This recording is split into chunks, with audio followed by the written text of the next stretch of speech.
that your mobile phones are on silent or switched off. And before we start our meeting, I wish to explain some limitations to parliamentary privilege and practices of the Houses of the Oireachtas regarding reference you may make to other persons in your evidence. The evidence of witnesses physically present or who give evidence within the parliamentary precincts is protected pursuant to both Constitution and statute by absolute privilege. This means that you have an absolute defence against any defamation action for anything you say at the meeting.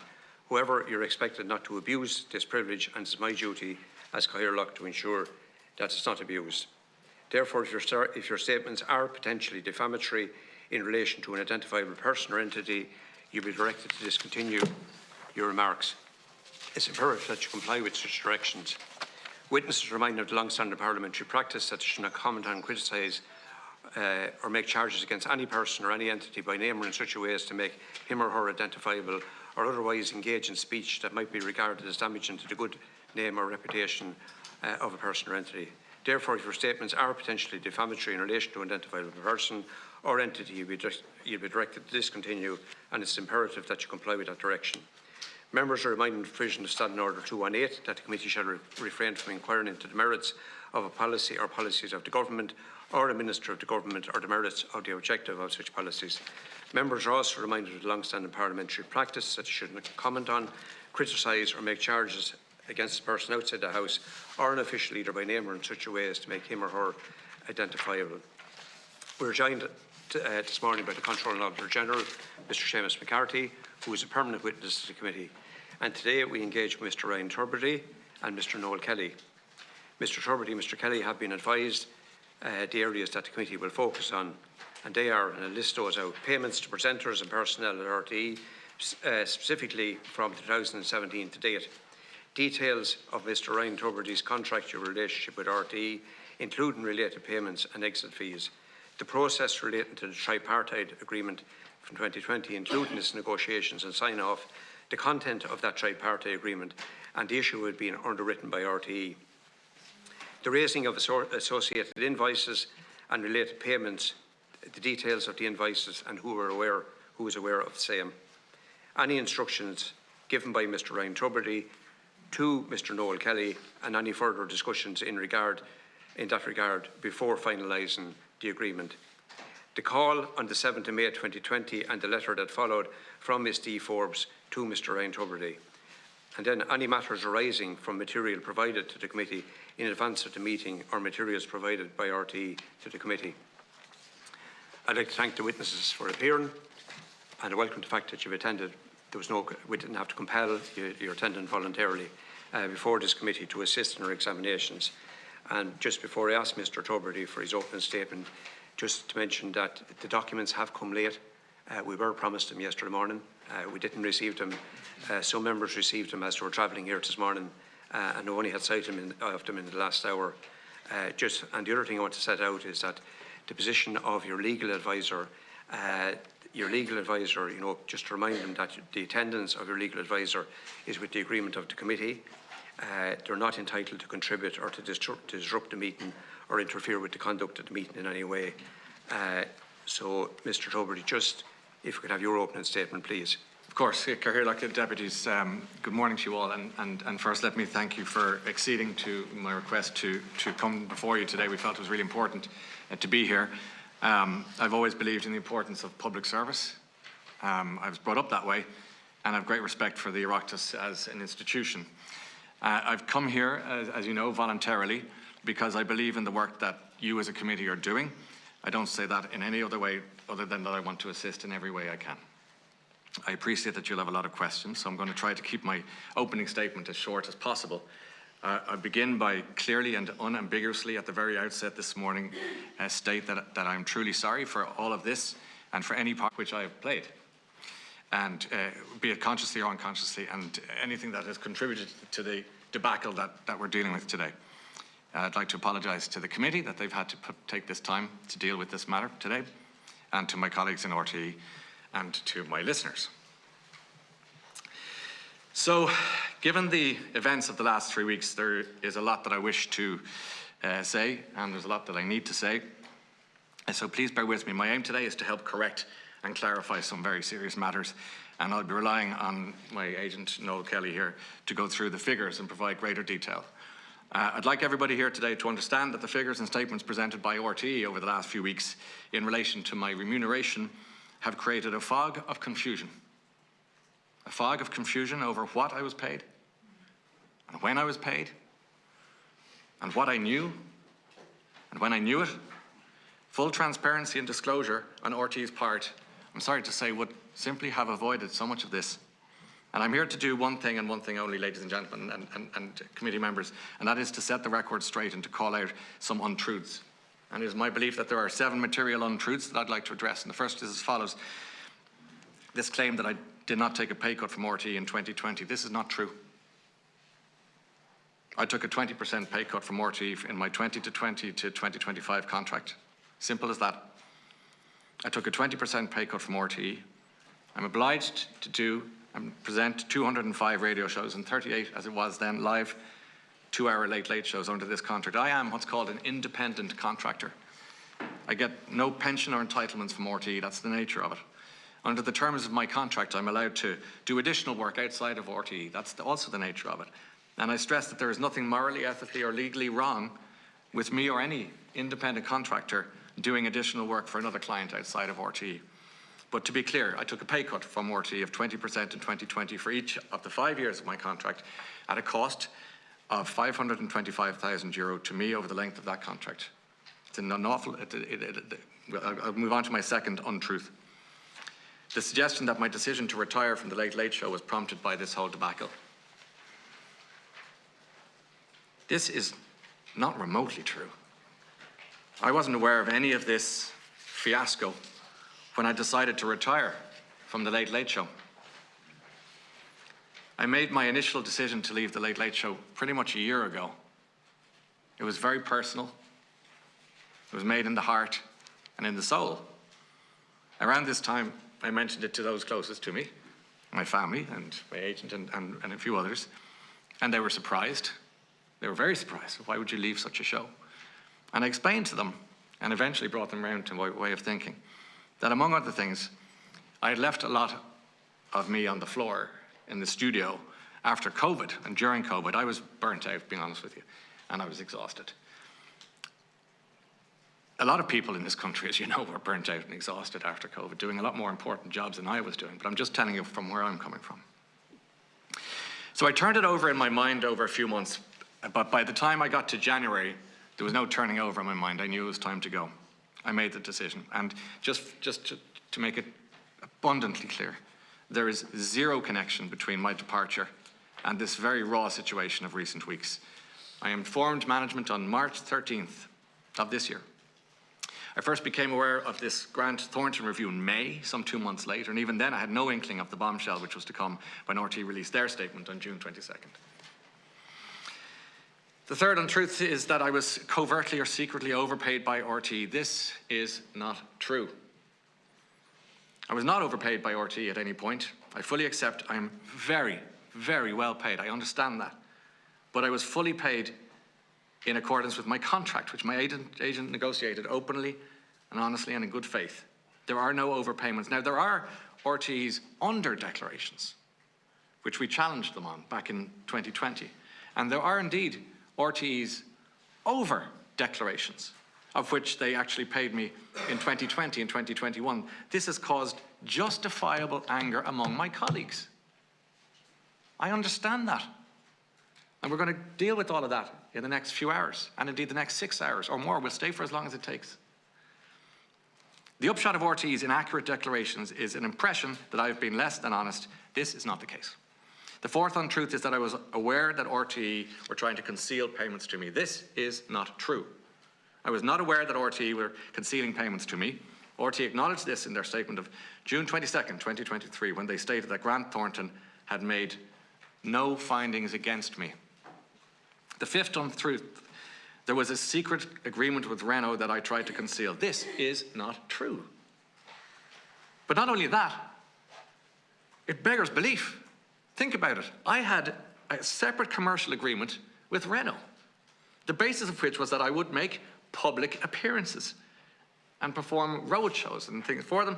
And the work that I've done for Renault is all over social media. The suggestion that was a secret makes no sense.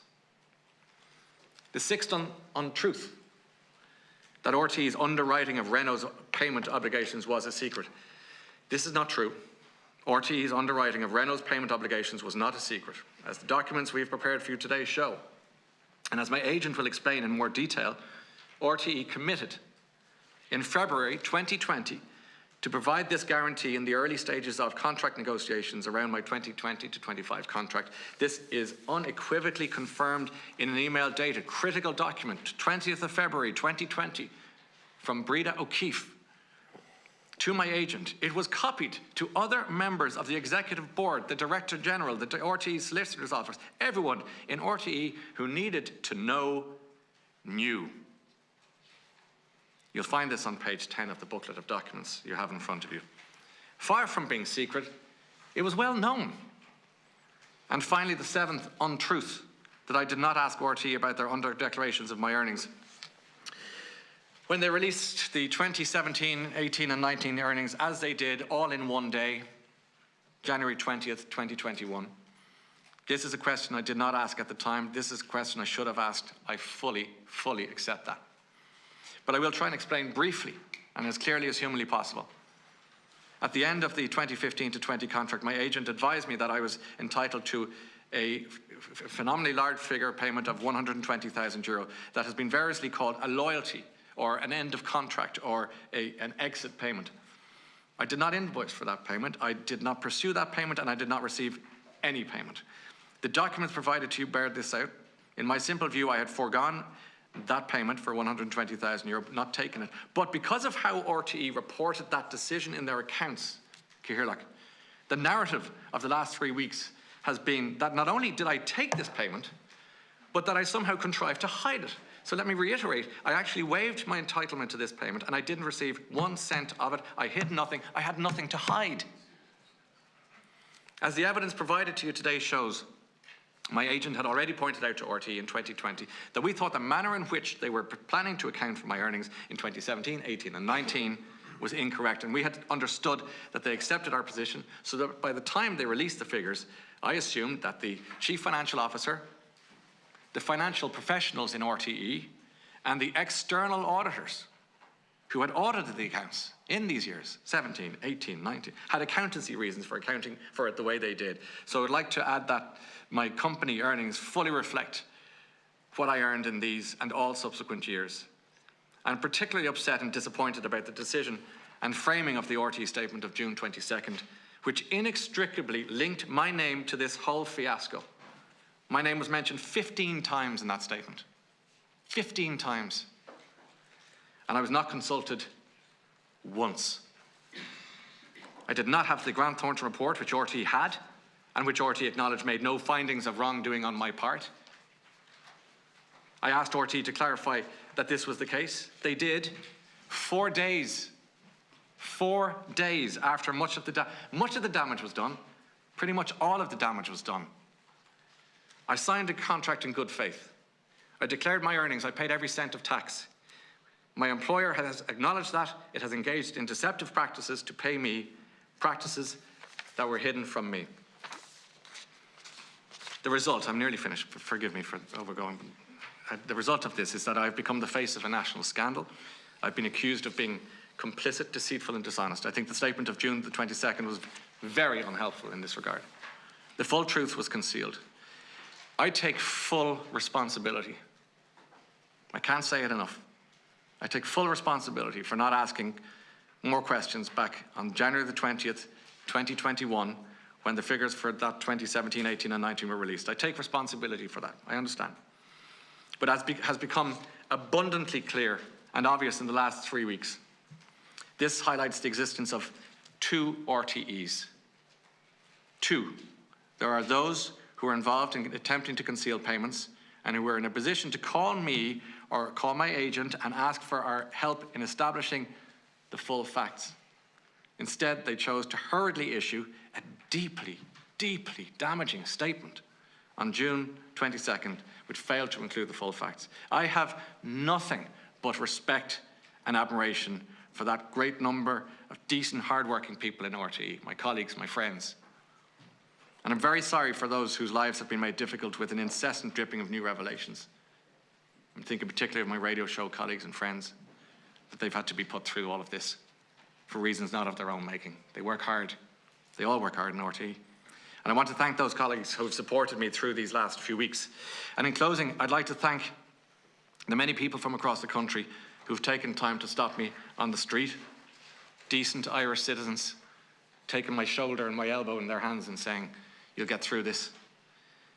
I have nearly a foot off the ground high of cards and letters from people who have written to Ryan Tubridy, Dublin, and I got them, fair play to the post people in on post, and I thank the Irish people for that. I am hopeful that they will see from my statement and my appearance here today that I am determined to inform them of the truth and to demonstrate that I have nothing to hide. And I'm also hopeful that I will soon get back on air to do the job I love. Thank you all for your patience. Thank you, Mr. Tubridy. Mr. Kelly, now it's normally 5 minutes for opening statements, and we've gone 15 minutes into it. So I would ask you to, it's normally 5 minutes for them. So I would ask you to, to try and be as brief as you can with it, please. But we do want to give you the opportunity because we realise that you're here today to put it your side. So please cooperate. I just want to echo everything Ryan says, and I'm sorry that we're here today as well. We asked to come and to meet the House because we have huge respect for it, and we haven't spoken to anybody else, and we just wanted to get the opportunity to put our side across. I'll try and be as brief as I possibly can, but if you'll allow me. So, Oireachtas and deputies, thank you for the opportunity to meet with you today. I hope this meeting will help to clarify the confusion which has arisen over the past few weeks. At the outset, I want to say that we appreciate the seriousness of all of these issues. The controversy over the past few weeks has been damaging to RTE, but it's also been hugely damaging to Ryan Tubridy, to myself and to my own business. Earlier today, we circulated a PAC which we believe are the key documents that will help understand this crisis.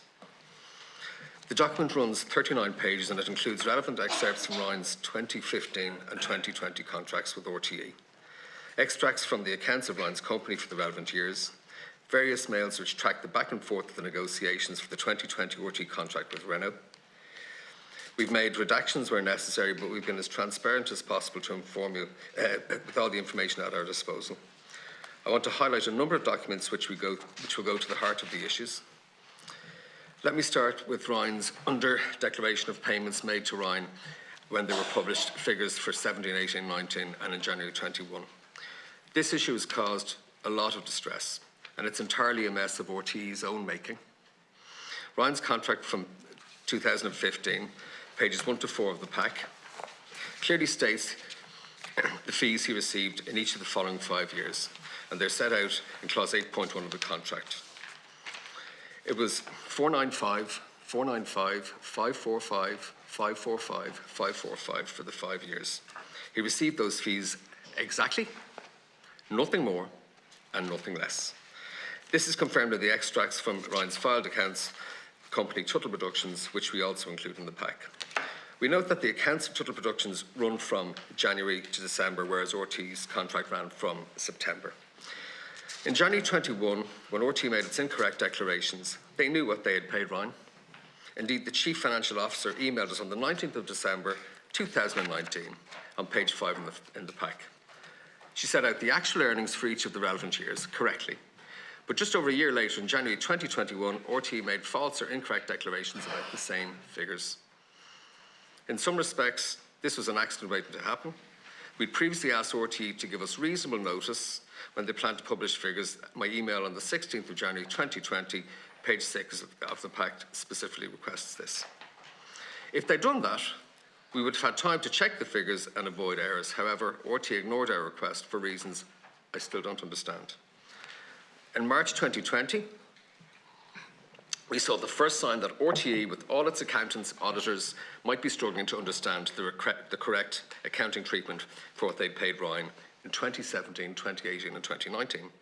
That month they sent us a letter about exit fee bonus Ryan was due as part of his 2015 contract. It was agreed that Ryan was not going to raise an invoice for this, and they wanted to agree how to explain it. But in the draft which was sent to us, They proposed to change the payments which they made to Ryan already, effectively lowering them by €120,000. Their logic was that they could offset €120,000 we had agreed not to ask for in 2020 against payments which had already been made to Ryan for 17, 18 and 19. We argued against this, and they accepted our points at the time, and this is clear from the document pages 14 to 16 of our PAC. For some reason, however, it looks like the confused thinking returned, and they published again the wrong figures in January 2021, effectively causing his reputation damage to Ryan in the process. Huge reputational damage, sorry. One important point I should add. Just last month, on the 23rd of June, RT published new figures. Effectively, they restated figures for payments to Ryan for 17, 18 and 19 and added in declarations for figures paid to him in 20 and 21. Bizarrely, the figures they declare for both 20 and 21 are wrong. In both years, they overstate the amount they paid Ryan, and we addressed this issue on page 28 and 29 of the PAC. For 2020, they overstated earnings of 62,536. For 21, they overstated 83,381. So clearly, RT is still struggling with these declarations. Now let's turn to the Renault contract, which ran parallel to the 2020 contract which Ryan had with RTE. I refer you to page 5 of the PAC. This is an email sent to NK Management on the 19th of December 2019 from RTE's then Chief Financial Officer, Ms. Breda O'Keefe. This email sets out RTE's starting position for negotiations on the 2020 contract. You will see that this email is where the idea of a commercial sponsorship with a third party with an annual fee of €75,000 is first suggested. This comes from RTE. This did not strike us as unusual, as Renault was a key sponsor for RTE, so it was understandable that they would try to wish to ensure that all parties were aligned. Next, we come to RTE's decision to underwrite this Renault contract. This is perhaps the most shocking revelation of this morning. Since this controversy began, RTE tried to distance themselves from this decision. Effectively, they have blamed the former Director General, D. Forbes, for doing a solo run and giving a verbal commitment to underwrite the contract on a Zoom call in May. RTE executives had said how there was a strong pushback against the idea of underwriting the agreement. That is incorrect. I refer you to page 10 of the PAC. So at the time, Ms. Breda O'Keefe was Chief Financial Officer of RTE. On this page, you will see an email which she sent to my office dated the 20th of February 2020. It is copied to another member of the Executive Board, the then Director General and RTE's solicitor. In this email, Ms. Breda O'Keefe responds in red to various points which had been discussed. She states at the top of the email that this is our final position. Because negotiations go back and forth, this is our final position in respect of the new contract. On the last paragraph on this page, Ms. O'Keefe, on behalf of RTE, states explicitly, we can provide you with the side letter to underwrite this fee for the duration of the contract. There was no secret. There is no secret. There was no secret. To our surprise, Ms. O'Keefe told the committee last week, when she left RTE in March, that there was no support to provide that type of guarantee, and no such guarantee was on offer, but she had written to us making exactly that offer a month earlier. Last week, nobody from RTE here with Ms. O'Keefe challenged her when she said that. And we were surprised too, because on the 30th of June, 4 days before she appeared at the media committee, we wrote to RTE and highlighted the significance of Ms. O'Keefe's email. Her email also casts a new light on the contribution of Adrian Lynch, Deputy Director General, to this committee. Mr. Lynch told the committee that agreement was to give underwrite the contract was given verbally on a Zoom call with NK Management on the 7th of May by the then Director General, and he described this as a significant point at the centre of this. RTE had tried to portray the guarantee as a decision given late in the negotiations on a Zoom call by D. Forbes without the awareness of the Executive Board. Clearly, this is not correct. The decision was taken early by RTE and known widely within the Executive Board and RTE. So let me move to the invoicing arrangements for Renault contract. Our document pack shows that RTE did not just suggest the idea of the contract with Renault, it oversaw every development and implementation of same. We were happy with that. We knew Renault was a major sponsor for RTE, so RTE would be committed to keeping them happy. We knew the contract with Renault was a separate contract from Ryan's independent contractor services Ryan had for RTE for radio and TV work. We understood that Ryan would have to do extra work for Renault, but that was no difference to the other work that Ryan would do for the BBC or with his publishers, etc. This was just a separate commercial agreement. Ryan was agreeing to a substantial pay cut from RTE, and he was entitled to seek other work outside of RTE. There was nothing secret about this. Nothing secret about this. Far from it. The contract required Ryan to do public appearances for Renault, which they could seek and expect attention, and indeed they did. So with the terms agreed, RTE instructed us how to invoice for this work. For the first invoice, they instructed us to raise an invoice directly with Renault, and they gave us names and details set on the proposed narrative for the invoice. As you can see, the instructions RTE gave us for this is an email on the 24th of July 2020, page 23 in this pack, and on page 24 you can see the invoice we did indeed send to Renault. When it came to invoices for 2 and 3, RTE gave us new instructions. I refer to page 25 of the pack. This is an email from the then Commercial Director, Geraldine O'Leary, dated the 29th of April 2022. This invoice passes on instructions as for how invoices 2 and 3 should be raised, and the email instructs us on the company name to be put on the invoice, Astus, the address to be put on the invoice, the VAT reference to be included in the invoice, and it instructs us not to put any person's name on it. This email also gave us general insurance from a colleague of Mr. Leary's that said, if he, meaning NK Management, sends it back to me, I will sort everything else out. You should know that while invoices were made dead to Astus, we were directed to email them to RTE. They would do what was necessary to process them with Astus. I should stress that at this time, we in NK Management had no idea who Astus was. We had no reason to think that Astus was linked to RTE or that it was acting on behalf of RTE. We had no idea they might be making payments to us on behalf of RTE, or that the payments were linked to RTE underwriting the Renault contract. RTE never said that to us. Astus never said that to us. And Renault never said that to us.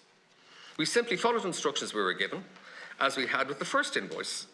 You will see a copy of the 2 invoices raised in the name VAS has been sent by email from us to RTE in the pack, pages 26, 27.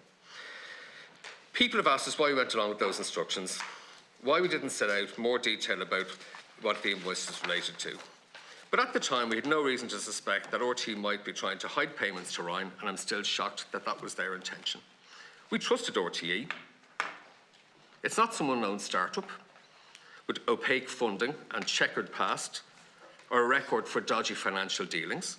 It's a national institution, 100 years old, massive business, turning over 350 million a year. It has internal and external auditors. It has a heavyweight board, teams of financial advisors, accountants. As Mr. Backhurst said yesterday, RTE has robust processes and rigorous oversight of financial in many parts of the organisation. And that is what we assumed too. Why would we suspect that they were hiding information about one of their key contracts? Why would they even do that? Why would they even do that? We're nearing the end, and I'm sorry, but it's important. But I want to address one other thing. There's been a lot of coverage of a side letter with the 2020 contract in which the Director General says the agreed earnings in the contract won't be reduced during the term of the contract. As any lawyer will confirm, this letter had no practical impact. The contract itself guarantees the earnings, and that is what a contract does. We were simply trying to impress on RTE that Ryan had just signed up to new cuts in his 2020 contract of 525,000, and had also never taken the payment of 120,000. So they shouldn't even think about coming back for more cuts given the size of those cuts. And to conclude, ladies and gentlemen, for the past number of years, Ryan has continued to perform at the highest level, working with millions of colleagues and leading shows which bring in, over the 6-year period, 100 million in revenue to RTE. He raises tens of millions for charities through the toy show, various appeals. We've heard a lot about RTE's public service ethos, a lot about their public service ethos, but let's call a spade a spade. RTE is a hybrid organisation. Its commercial activities are key to keeping the station afloat. maintaining jobs and creating content. Ryan Tubridy has been a huge driver for RT's most successful commercial activities over the past 14 years. Ryan and I have attracted, and our families and our friends, a horrendous amount of criticism and abuse in the past few weeks, and I would not wish it on anybody. Why? Because the only figure in this whole story whose face was recognisable was Ryan Tubridy. He's been made a poster boy for this scandal, and that's undeserved. This is not the Ryan Tubridy scandal. This is the RTE scandal. Thank you. Thank you. Thanks for those opening statements. Just before we move to the committee members, there's one issue, Mr. Tubridy, you might clarify for me. The issue of the 75,000 payments, obviously the invoices for that was what brought this to light in March when the auditors found them. And when I first heard about this, and I wanted to ask you this morning, just to set the scene for this meeting, that that 75,000 shortfall gap that had to be made up, call it what you like, additional payment, the country was shut down. Yes. Thousands of my constituents and people around the country were on €200 or €300 a week pandemic payment. And you and your agent, between you, did you have any doubts about the merits of that or the credibility of looking, to make up that 75,000 at that particular point? Because you're on the Late Late Show and provided a good service, and I watched it because, it was good viewing, right through COVID, and to acknowledge that the performances were great, given the circumstances. But did you have any doubts about, the credibility or the merits of that, of looking for that and your own credibility? I appreciate the question and the kind words. Short answers, because I'll keep them short. I think what I'm going to be saying a lot today, which is in relation to that. In relation to that is that my agent and friend Noel Kelly, it's his job to get the best deal as he sees it for his client and clients. On your instructions, Mr. Tubridy. Well, you could say that, yeah, yes, of course. I mean, he would absolutely try and get what he considers to be the best deal. Did you have any doubts in those discussions that you had between you back in the earlier part of 2020 around all of this? I think it would be fair to say about the merits of it.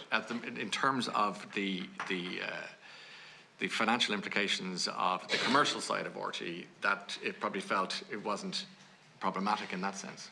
That's not what I'm asking you. Did you have doubts about the public optics of this and the possible reputational damage of looking for that 75,000 in those circumstances, yes or no?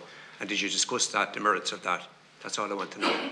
I would say that I would always have doubts about doing too much. And did you discuss that with your agent?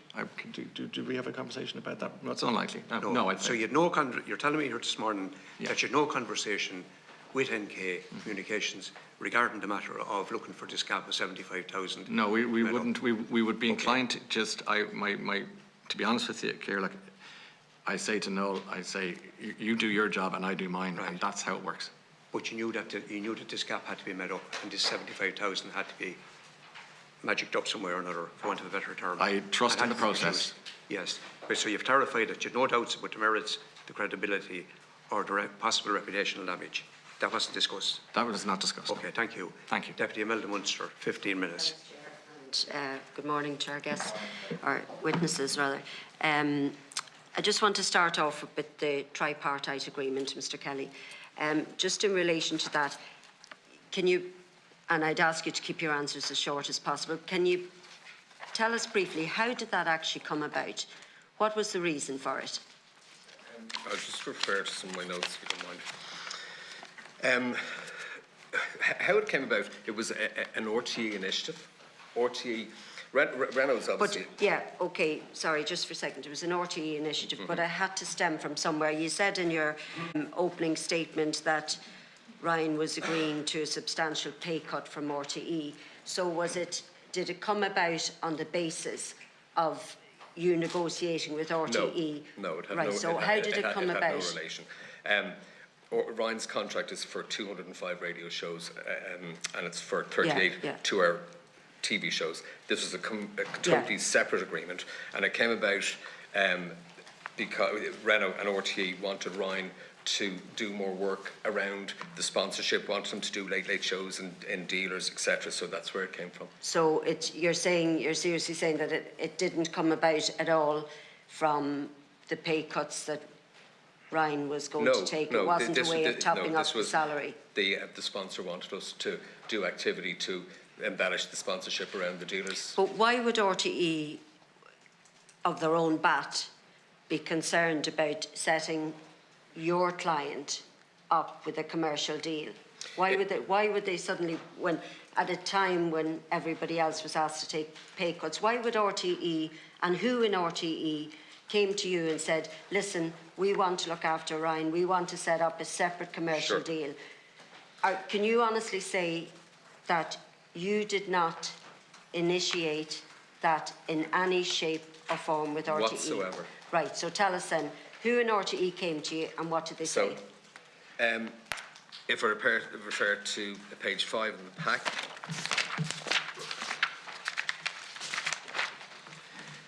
under the contract, the proposed terms of the new contract, this came from Breed O'Keefe and was copied to other people as well. So they wanted Ryan, and Renault had wanted Ryan to do, to go to the dealers, to meet all of their customers. The relationship with the sponsor is with RTE. We have nothing to do with that. We don't work with Renault. I don't, so the relationship is with RTE, and the relationship is, it's probably the biggest sponsorship. So RTE contacted you and said, listen, we're a little bit concerned. Ryan is taking a pay cut. We want to set up a separate deal. This is nothing about pay cuts. This is nothing about. Okay. This was a separate commercial deal. But who came to you? Was it the Director General came to you? No, Breed O'Keefe. Breed O'Keefe came to see.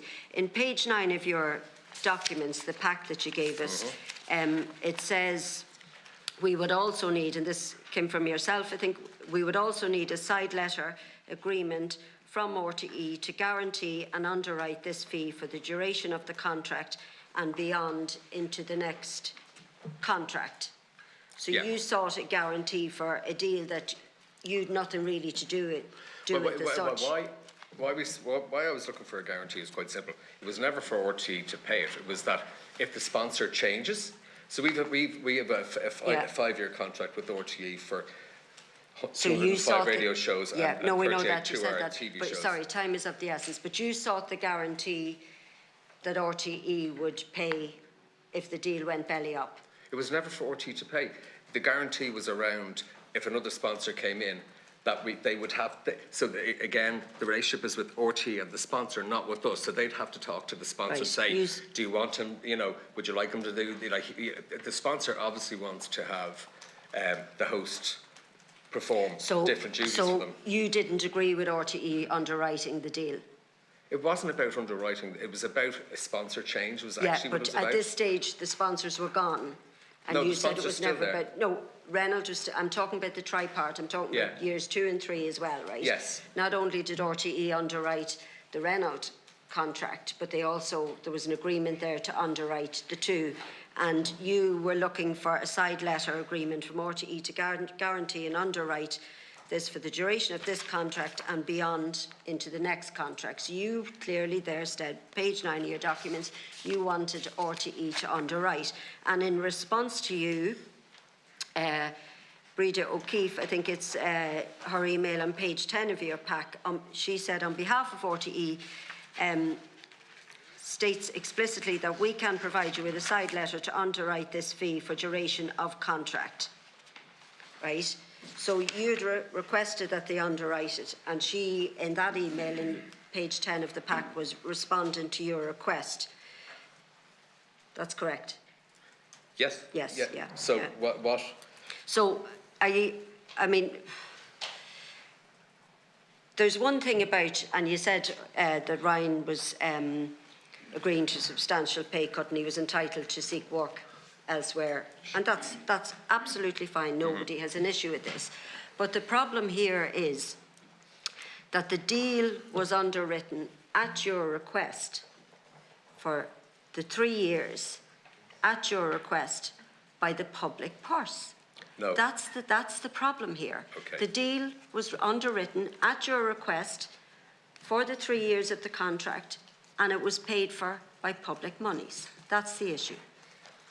I asked for the deal to be underwritten because the relationship with the sponsor is with RTE, it's not with us. Underwritten by who? RTE?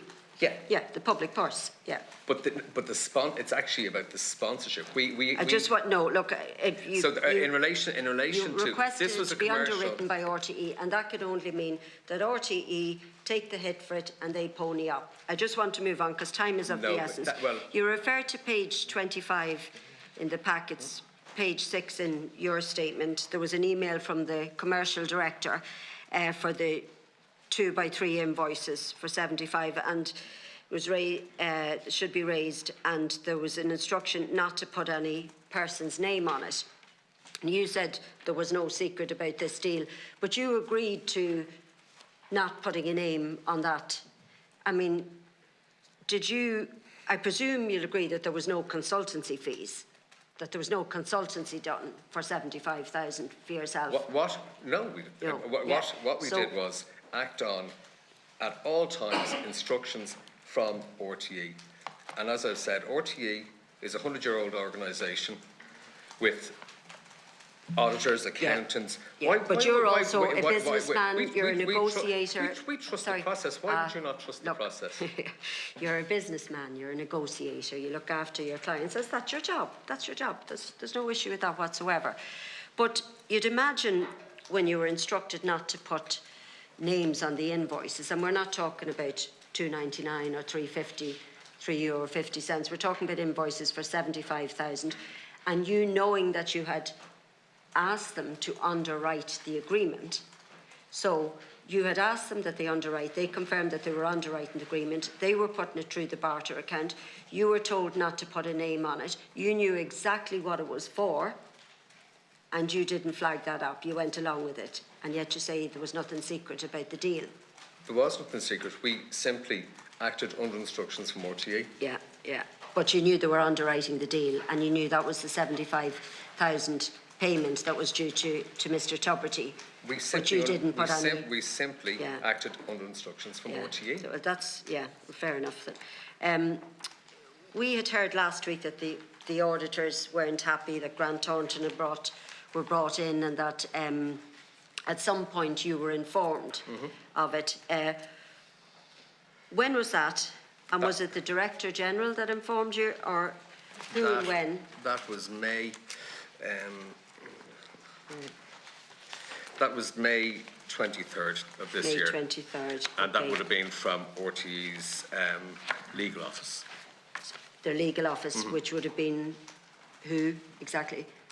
From somebody from RTE's legal office. Sorry? 26. Yeah. 26th of May.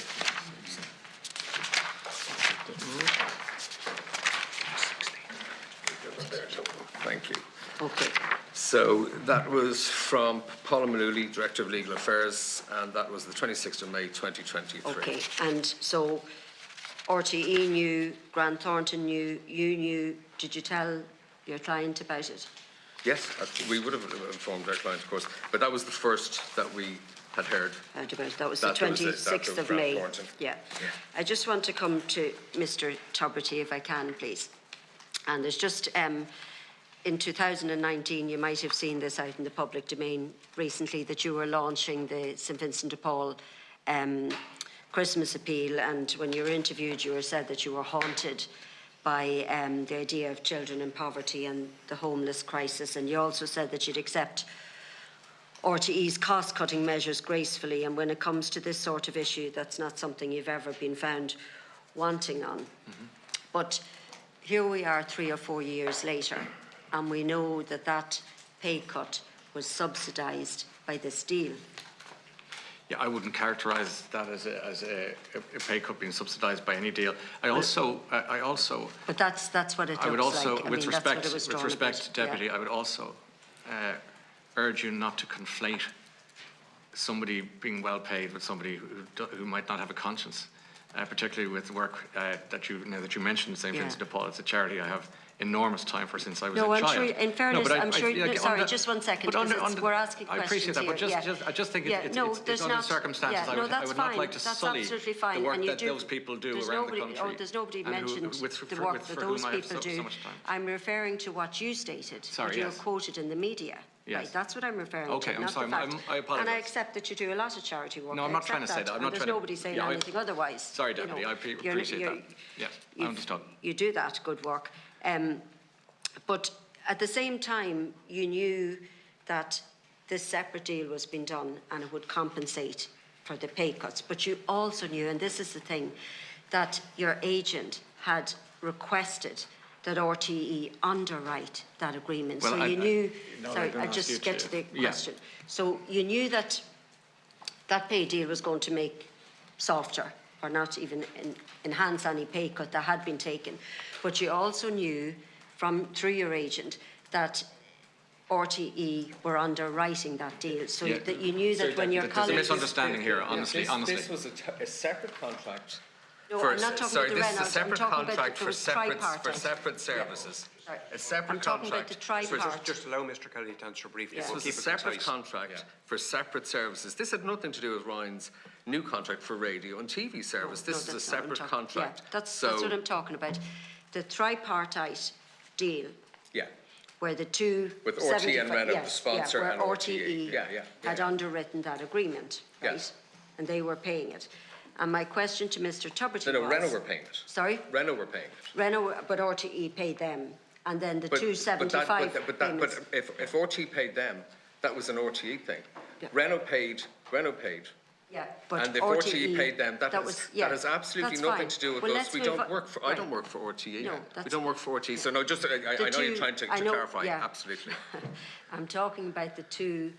We've just discussed it, so there's no way you don't know about it. The two €75,000 payments that were put through, that you were asked not to put any person's name on. They were underwritten, as you said, at your request. Is the question being directed to Mr. Tubridy? Mr. Tubridy, yeah, well, yes. Mr. Kelly, please don't interrupt. Sorry, Mr. Tubridy. I think the reason, sorry, Deputy, to clarify, the reason Noel is coming in on this is because his knowledge of the nuts and bolts of these things is far superior to mine. So I'm not being disrespectful to you by not answering some of my and likewise, but I'm asking you again in relation to that, when, and you did say that, it haunts you and child poverty and that, and that's perfectly understandable. And of course you do. Yeah. But I'm saying, where does that tally with the fact that you knew that the two payments that were going through for 75,000, the tripart agreement was struck, right? Yes. You knew that they were for yourself as part of that tripart agreement, but you would have also known that RTE had agreed to underwrite that agreement. So in fact, it was the taxpayers, it was the licence fee holders that were paying that money. As I understand it, there was a relationship with Renault that would sort that out. No, the second and third one we're talking about. Yeah, but am I not right in saying that the second and third one? There seems to be a misunderstanding. No, there's no absolute. We've sat through 3 weeks of it. In all fairness, Mr. Tubridy, there's no misunderstanding from our. Well, I'm misunderstanding, obviously. I apologise. There's no misunderstanding. I'm talking about the 275. Look, if you prefer not to answer, that's fine. If you don't want to answer. No, I'm happy to answer. I just feel that I was always under the impression that money was from Renault, wasn't it? Renault. Yes. You received 345,000 extra in payments. Now, was underwritten by RTE, so the taxpayer. I really dispute that. Okay, so we're going to move on because we just have to keep moving because we have full attendance here. Deputy Mark Cossey, 10 minutes. Thank you very much, Chairperson, and thank you to the witnesses for attending and for your opening statements. I know, Mr. Tubridy, you're fond of a small quirky fact that tells a story, and I'm sure as well you know 79% of us listen to radio daily here in Ireland, despite everything else that's open to us, from Spotify to podcasts to everything else. We're like most people who are big radio listeners in our house, and you were in our kitchen 5 mornings a week. And I think that's the thing. I think it's, you were that familiar voice in our kitchen. you know, when you told us we were all in it together during COVID in particular and during the recessions, we believed you. And I think that's why we feel so shattered by this story. Now, you've set out a very strong rebuttal here. It's clear that RTE, when they appear before us again on Thursday, are going to have a very serious set of questions that they have to answer. But the fact remains, public trust in our public broadcaster and in you, for right or for wrong, has been shattered. And that has to be rebuilt. And maybe today is the start, and we'll see. I wanted to ask you just a very quick question. Did you engage the services, did the three engage the service of crisis comms team before appearing today, either internal or external? We did assemble a team of people to talk with and to get the best advice. I was always told that by relative minds, to always surround yourself with people smarter than you. So yeah, of course, I spoke to people. Yeah, were people in pay in order to offer crisis comms advice, either internal or external? I presume they weren't doing it for free, of course. Okay, I'm going to take that as a yes. I hope the answer to this is no, but were you advised by those people to delay the documentation until half eight this morning? No. The documentation, and I am, my apologies for that. I think it's a very comprehensive set of documentation. It sheds a lot of light. Do you want me to come back on things? But it was to receive it at half eight. Yeah. And I think particularly of the staff who support this committee, who stayed up until very late last night. My apologies. Got up very early this morning. Do you want me to come back on that, or would you rather keep going? Okay, I'll try. The last 3 weeks have been chaotic. They have been destructive. They have been beyond difficult.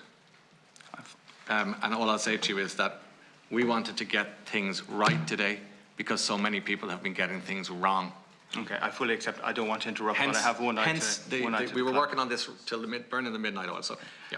I just want to examine one thing that's in your opening statement this morning. You state clearly that you took a 20% pay cut.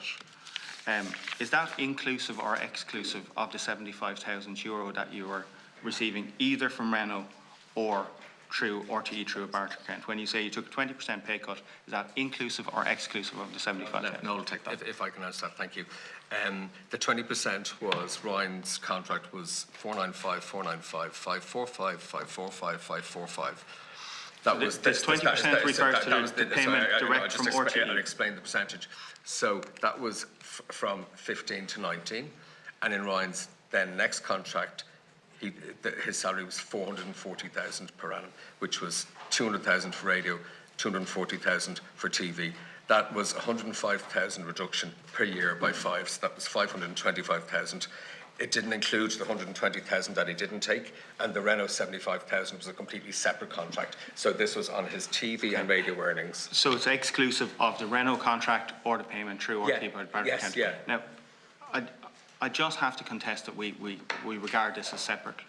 Now, the email over and backs that we see in the contract negotiations are shocking to, I think, all of the members for a number of reasons. One being the number of people who are actually included, and you've drawn attention to that. Yes. But it also points very clearly to the fact that actually it's not separate. It is part of the RTE contracting. No, it's not part of the RTE contract. I mean, if it was entirely separate, then why would RTE be so involved in this at all? RTE came to us with this.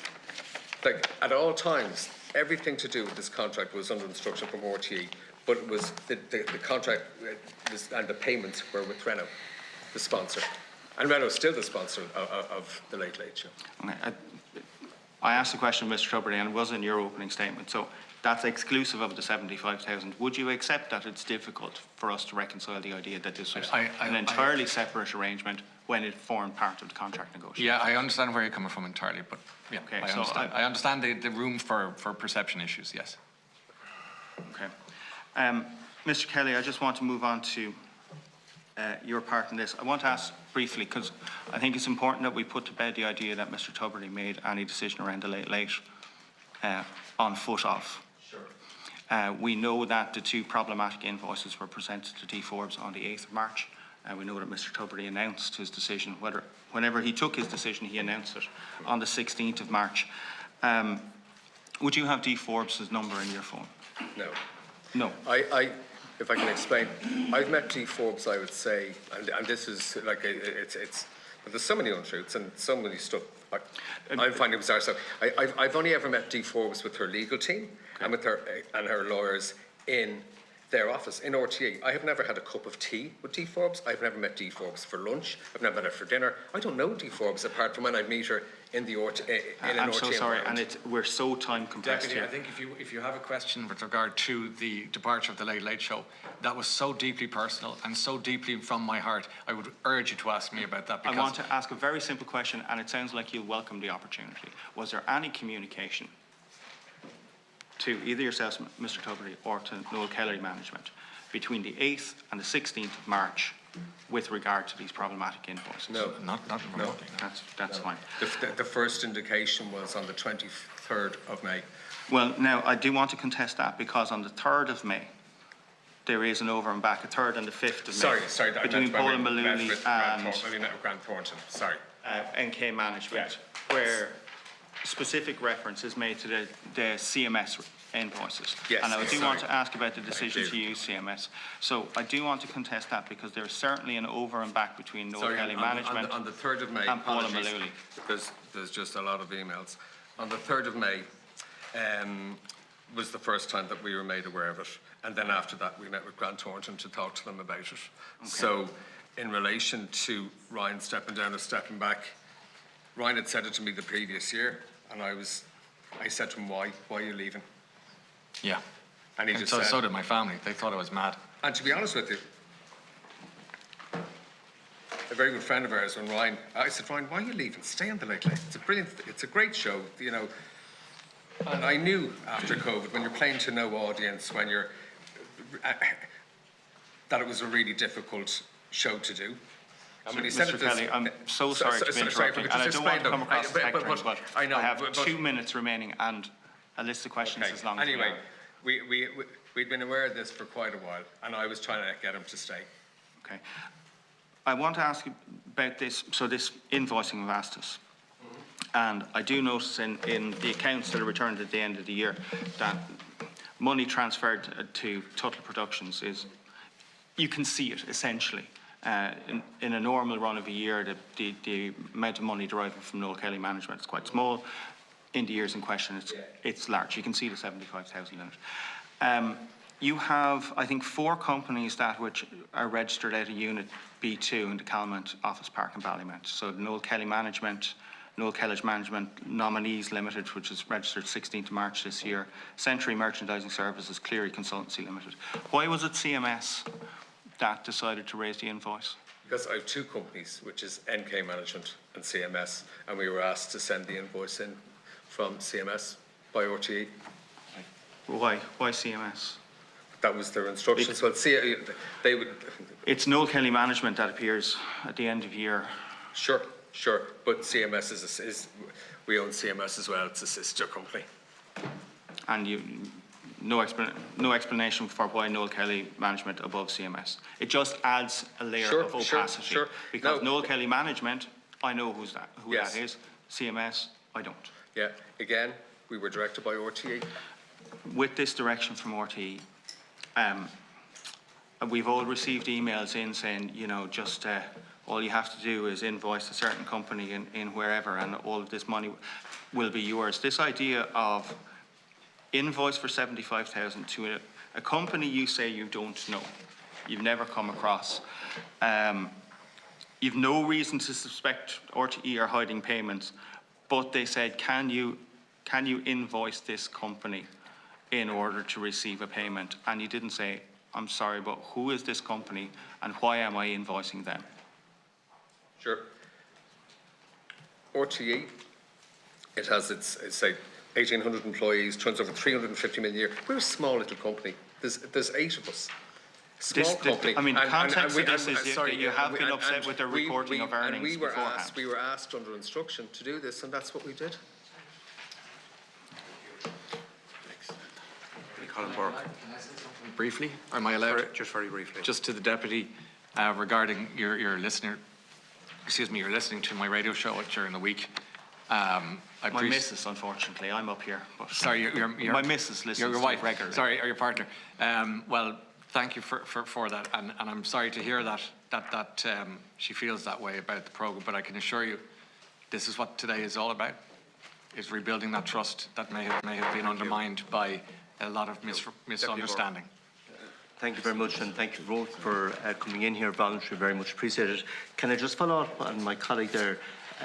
Century Merchandising Services Limited is CMS and Yes. No, but when I've done my company office searches, I found all the CMS companies had been struck off. So I'm a bit concerned about you using that when the company's office showed that all the CMS companies have been struck off the register. So it's trading under Century Merchandising Services Limited, not CMS. Mm-hmm.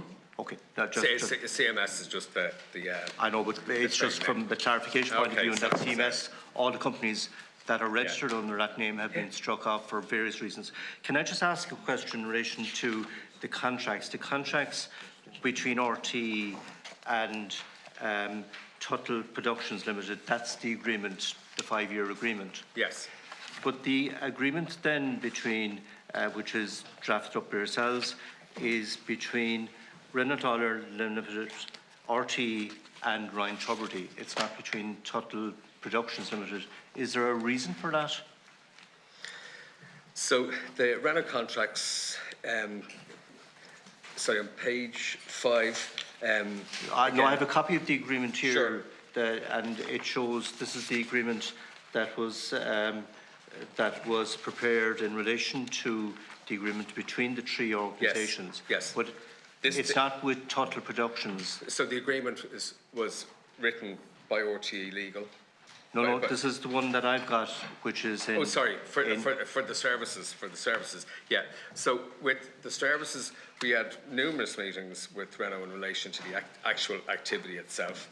And I think part of the confusion is the events were for 2021-22. But the agreement is in a separate legal entity to the agreement between Tuttle Productions Limited and RTE. Yes, this agreement is between Ryan Tubridy, Renault and RTE. Sure, well, so Ryan different legal entities. Ryan Tubridy being Tuttle. Okay, but can I just ask then, in relation to 75,000, does that go into the Tuttle Productions account? Yes. Okay, because the invoice then, the invoice that was produced, which I think you... No, well, we'd invoice it, and then but the invoice doesn't mention Tuttle Productions in the invoice that you produced.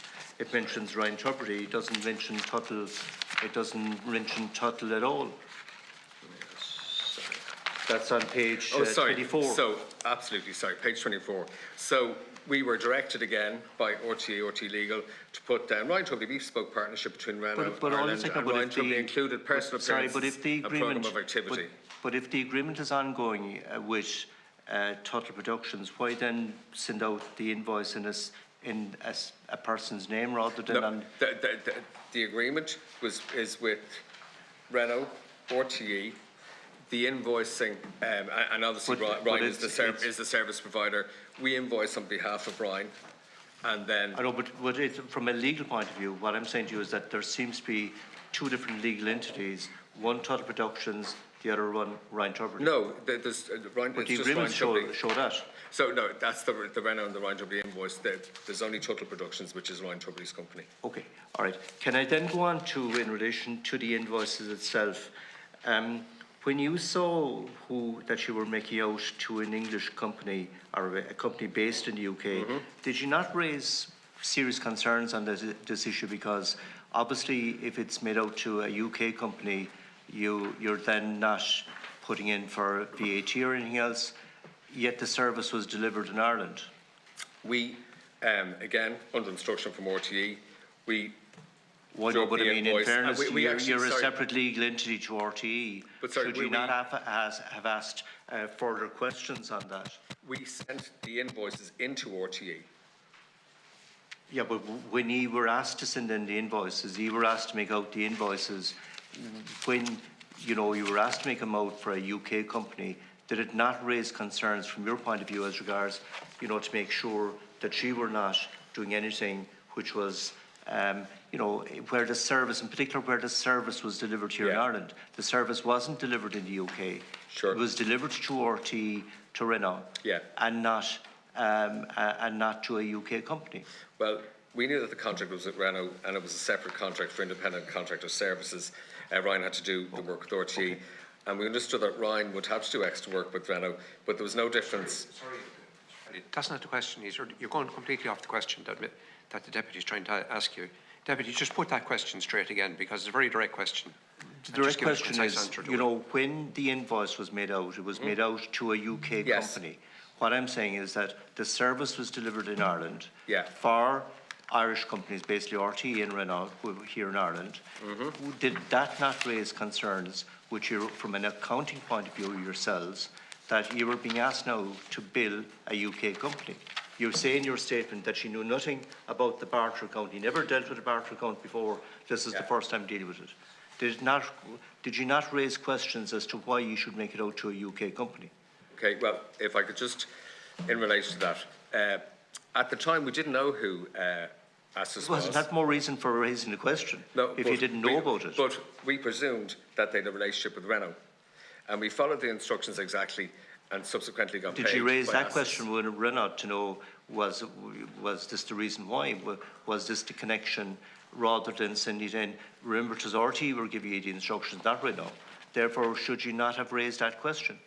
Well, we didn't raise the question. We didn't raise the question because it was under instruction from RTE. Okay, can I just ask in relation to page in the Grant Thornton report, at paragraph 22G, it raises the fact about that the Director General was not involved in dealing, signing or implementation of this agreement, being the tripartite agreement.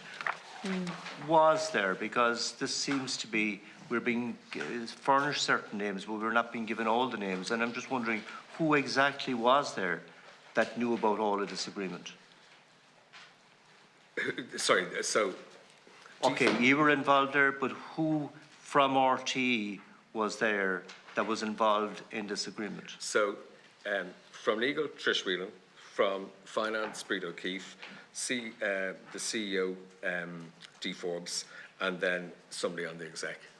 The Grant Thornton report says the Director General was not involved in the drafting, signing or implementation of this agreement. Oh, sorry, the drafting, signing and implementation would have been legal and finance and commercial. But can you tell us who was there from legal, financial and commercial?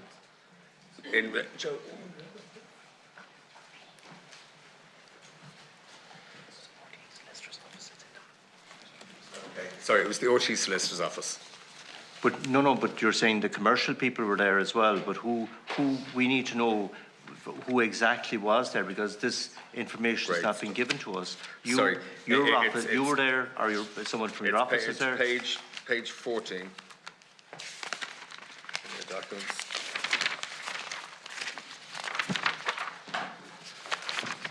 So you had myself,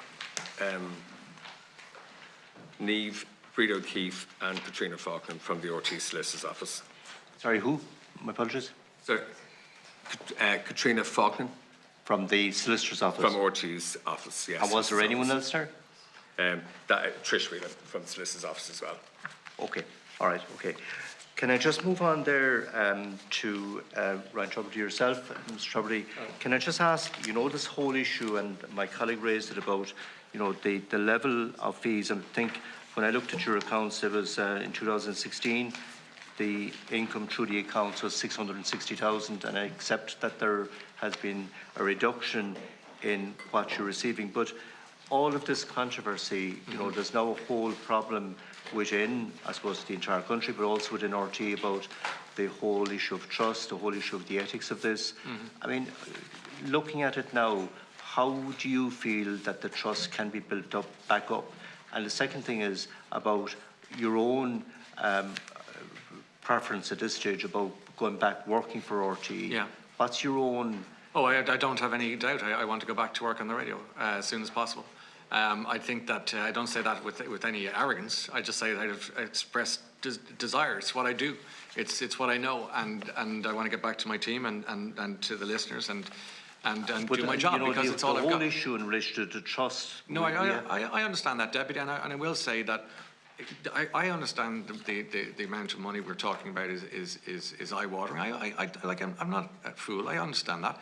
But I haven't changed as a person over those years, despite the extraordinary bank The question balance. I'm asking you is, how do you now rebuild that trust? Well, a lot of the trust was taken from me. But I don't. how believe. do we know? How do we now rebuild the trust? I would First say. of all, retrust. If you go back into RT, secondly, Just the briefly, now we're retrust going in over time. I would say, the Deputy. trust in RT itself. Yeah, I would and say. Thirdly, believing as regards building the trust with your own colleagues. Just brief answer. I will just say I think that they're off to a good start this week with the new Director General. I think that they're going to be. I think that hopefully people will see what I've said today and will hear what I'm saying today, and they'll realise that a lot of what's happened over the last 3 weeks, I've been dragged into a mess not of my own making. With your colleagues? Deputy Devlin. With my colleagues, the only thing I have for my colleagues is respect. Deputy Devlin. And thank you very much to our witnesses for your attendance this morning. And can I say at the outset, you know, such is the issue surrounding this, that you're right about people stopping you. Obviously, we're living in the same area, and I know the high regard in which you're held and the respect people have for you, including kids who are wondering why the toy man is being in the news so much. That said, obviously, I wonder, given the events of the last 2 weeks, and we have engaged with RTE on quite a number of times, has that been the reason why you wanted to come here voluntarily? Or was it actually more of what you heard from those engagements with RTE and what they've said, the various executives and board members?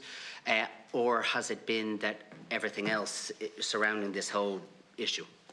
What's the main driver of you wanting to be here? I think that my name has been desperately sullied. I think my reputation has been sullied. I'm deeply upset. I'm hurt. It's hard to leave the house if you really want me to be honest about it. So for what? I spent 3 weeks watching people telling stories. I'm sorry, I'm leaving a gap.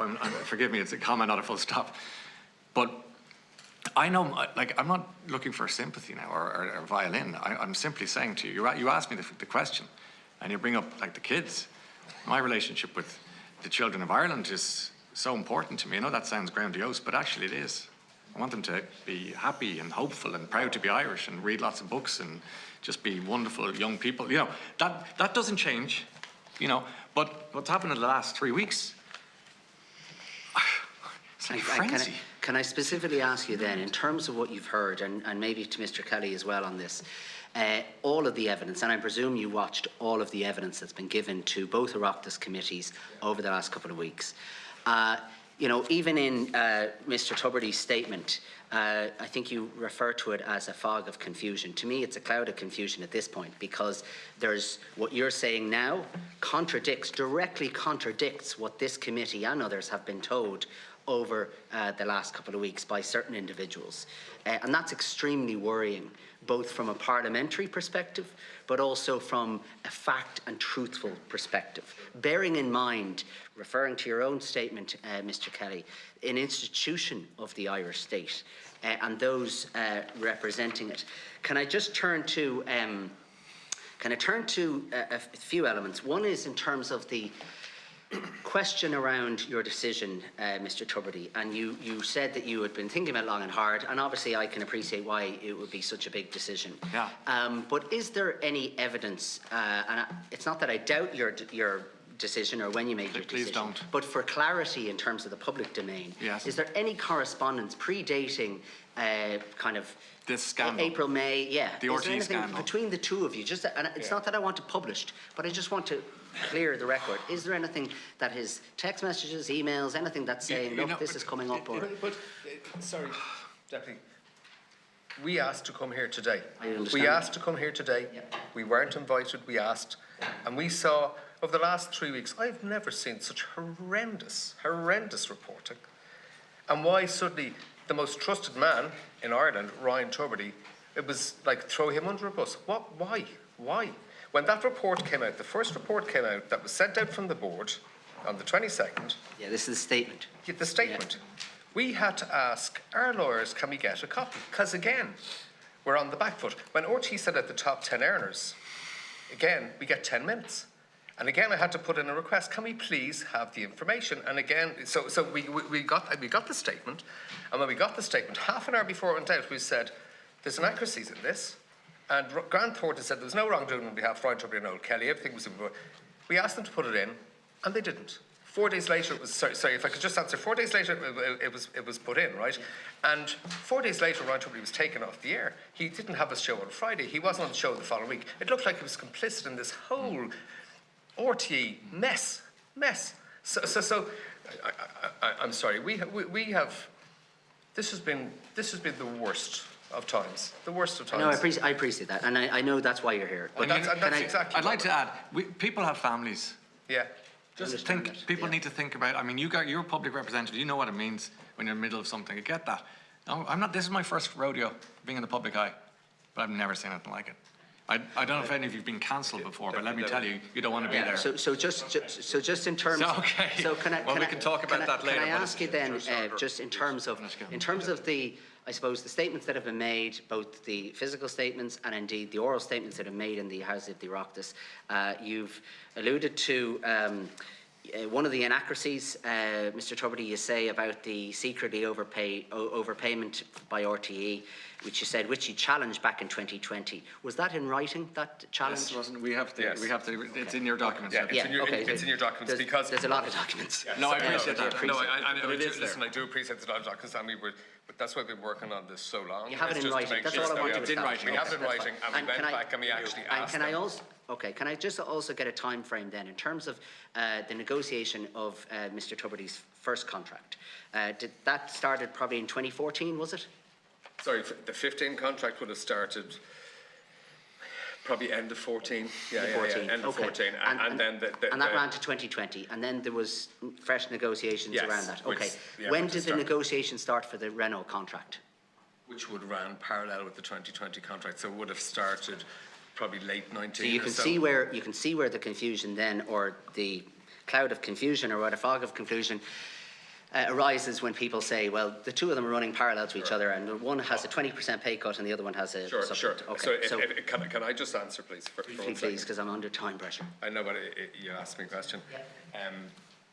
Within that time frame, very simply, we had, as I said, we had agreed to the 120 gone. We'd agreed to 585,000 not to be invoiced.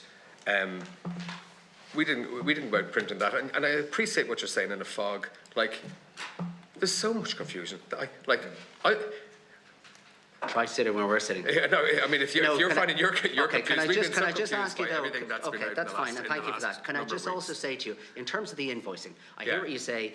You did what you were told. Yes. There was an email there in the pack that you provided. Absolutely. Saying also mention all this information on the invoice. Now, Astus, I think, is the name of the company that you were told to invoice from.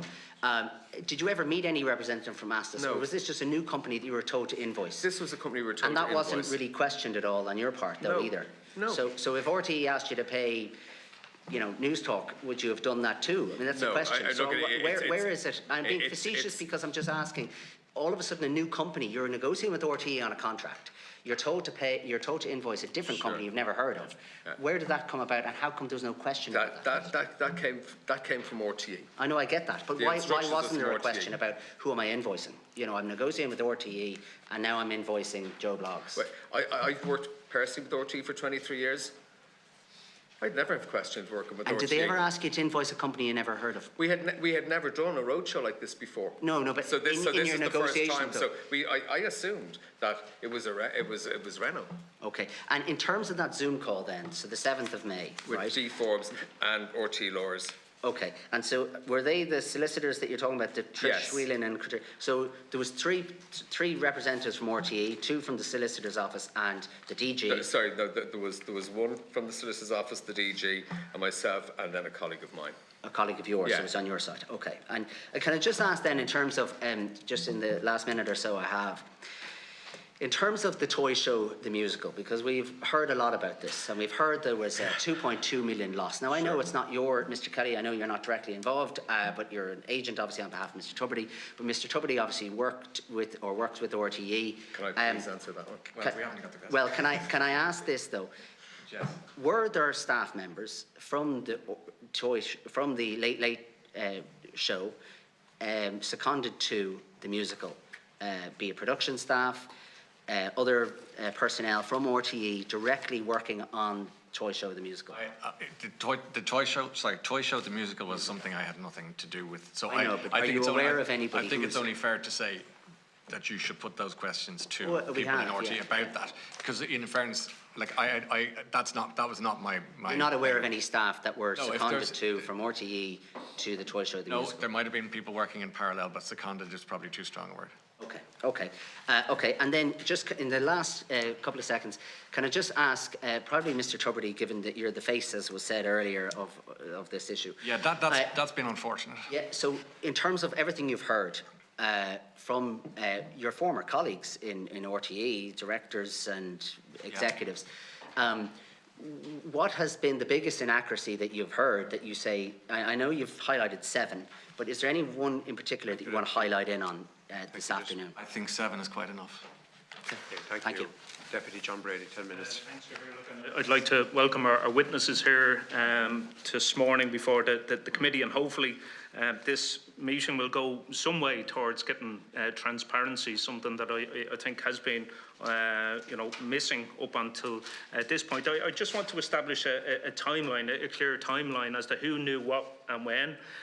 So we know on March the 3rd, Mr. Tubridy, you had stated when questioned about your ongoing position with the Late Late Show as to whether you will continue or not. You said, I don't know where this is coming from. The story comes up every year or two. I am here talking to you today with a view to go straight back into the job I love. Yes. So that's correct. No, I know exactly what you're talking about. Yeah. In fact, I remember well that interview, and I can fill you in on all the details you want when you want. There's no need to know, Yeah. but that's accurate. March the 3rd, Yeah. March the 7th. We know from questioning that Deloitte first contacted Richard Collins, the Chief Financial Officer. I think that has been established. It's not disputed. We know Mr. Collins then on March the 8th contacted D. Forbes to get to the bottom as to the nature of those 2 invoices that we know had been issued. That's not up for dispute. Now, it was suggested or it was stated that a meeting took place between Mr. Kelly and someone within RTE the week beginning of the 6th of March of this year. Do you recall meeting someone? No, I know. I mean, as I said, the only meetings I had with Ms. Forbes were in the RT boardroom with her and her lawyers and her accountants, and we had a Zoom call. That was it. Okay. It was stated that you met with Alan Tyler from RTE the week beginning the 6th of March. No recollection of that. You've no recollection of that? You met him a few times. No, okay. So can I ask Mr. Tubridy, when did you notify RTE that you were going to be... Sorry. Alan Tyler. You thought it was somebody else? Yeah, sorry. I'll come back to you if you want to go back to that question first. Sorry, Yeah, Alan Tyler, the new head of entertainment. yeah. Yes, You met with him on what date? I would have met with them quite a few times when he started. In March, what date? I'm not really sure. And what was the don't know. purpose of that meeting? Yeah. You would just suggest, just to maybe by way of being helpful, just if you have your diary with you, maybe that you could just check that during the break. I actually don't. No, just if you could, or if you could have somebody check it during the break. Oh, yeah. We'll be breaking for 10 minutes. Continue. No, I think it'd be important that we establish when you met with him in March. It was stated that March the 6th, and I think it's important in terms of the time. The 13th? No, Deputy, can I ask you what is the question? I'm just wondering when he met with Mr. Tyler. Okay, Alan we'll Tyler. find that out for you during the break, for sure. Thank you. And Mr. Tubridy, when did you inform RTE you were stepping down? Well, Noel, on my behalf, informed RTE on March the 13th, and March that's 13th. right. Okay.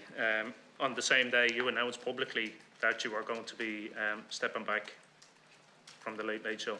No, that was... You're talking about that interview that a few weeks before, where I was at an event in Do you want me to go into this, or? No, you stated publicly on March the 16th that you were going to be stepping back. When did you notify RTE of your decision? The 13th. Oh, sorry, excuse me. Okay. Yeah, my apologies. The 13th to RTE and the 16th to the public. So can I ask, had anyone in RTE notified you, Mr. Tubridy, or you, Mr. Kelly, of the concerns that the light had? No, can I answer? I really must, Deputy. I have to. Because we can be here till the last... Yes or no? Because time is unfortunately... Well, do you know what? Yes or no? Did anyone from RTE... I need a little time too, forgive me, but I will be here till the last dog barks until you believe me that that decision came from my heart and soul. That started being that decision, the kernel of it was last August. Okay. So we can talk about timelines yes or no, and dates and Grant Thornton and everything else. This was a very personal decision. Okay. So can you answer the question then? Did anyone from RTE contact either you, Mr. Tubridy, or you, Mr. Kelly, about the review that the light had initiated? Not till May.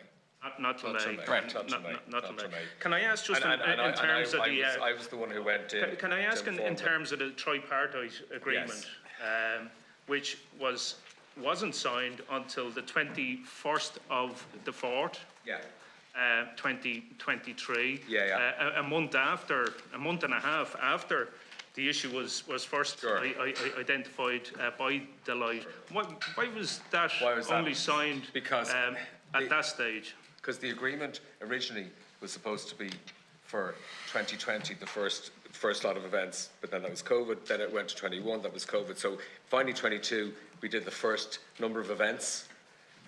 So as a result, it wasn't signed.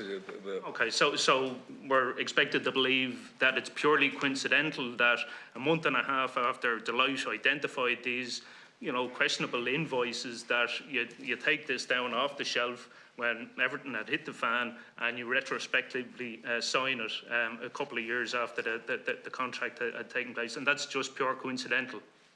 If I could just answer? Yep. The invoices were sent to RTE. They sent them to Astis. Okay, I'm just asking about this, the tripartite agreement, in fairness now, Mr. Kelly.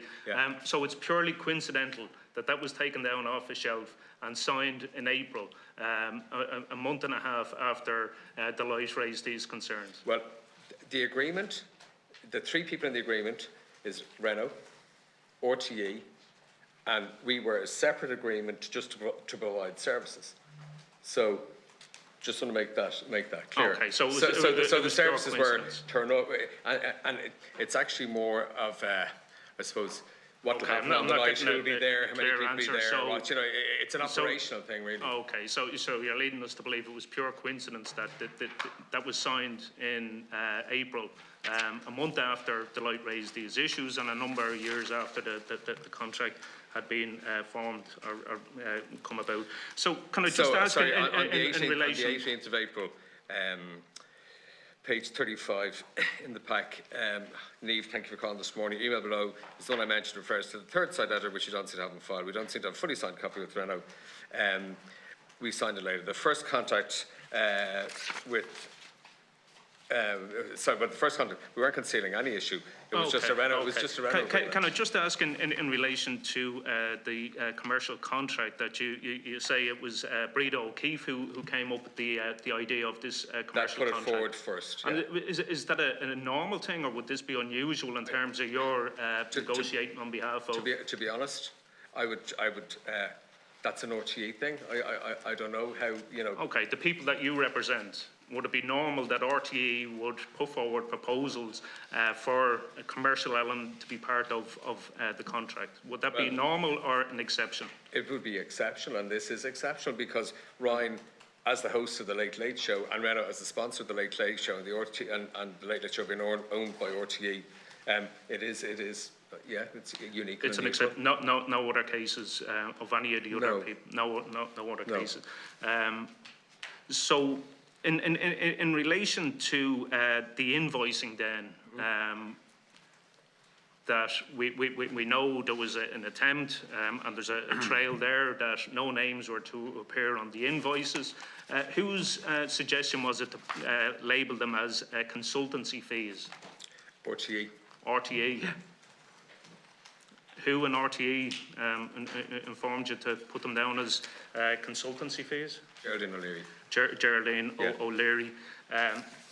Okay, in the Grant Thornton review, it states very clearly that there was no consultancy fees provided either by the talent or the talent's agents, and it did not reflect the substance of the transactions.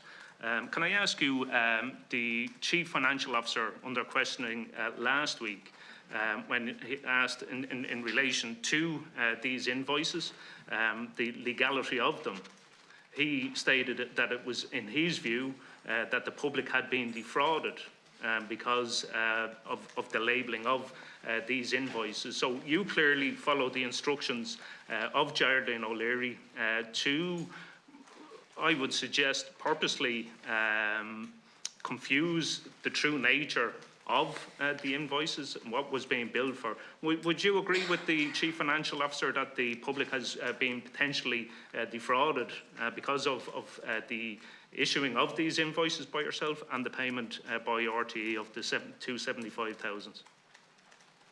At all times, we were acting under instruction from RTE, as we've already stated. Okay, but would you agree with the Chief Financial Officer that the taxpayer has been potentially defrauded because there was no consultancy fees provided? Again, this was under instruction from RTE. Okay, but it's an RTE question. Who issued the invoices?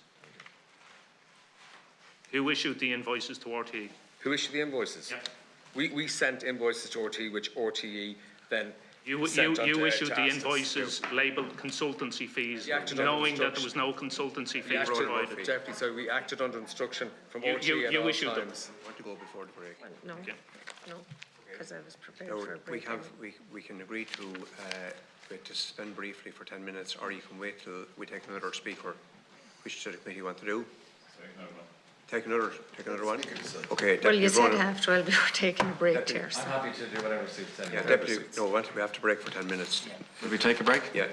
Take a No, break. right, okay, so the meeting is suspended for 10 minutes.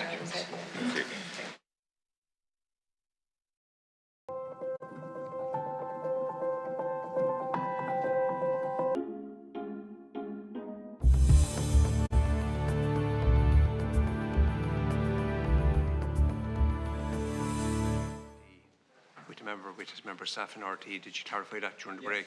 There was a meeting with Alan Tyler and Jim Jennings, who will be head of programme and content. Alan Tyler is our head of entertainment. Okay. Yeah, 6th of March. So we had a meeting. And the date of it, that was The date. Yes. Is what? 6th of March. 6th of March was that date. Okay, thank you.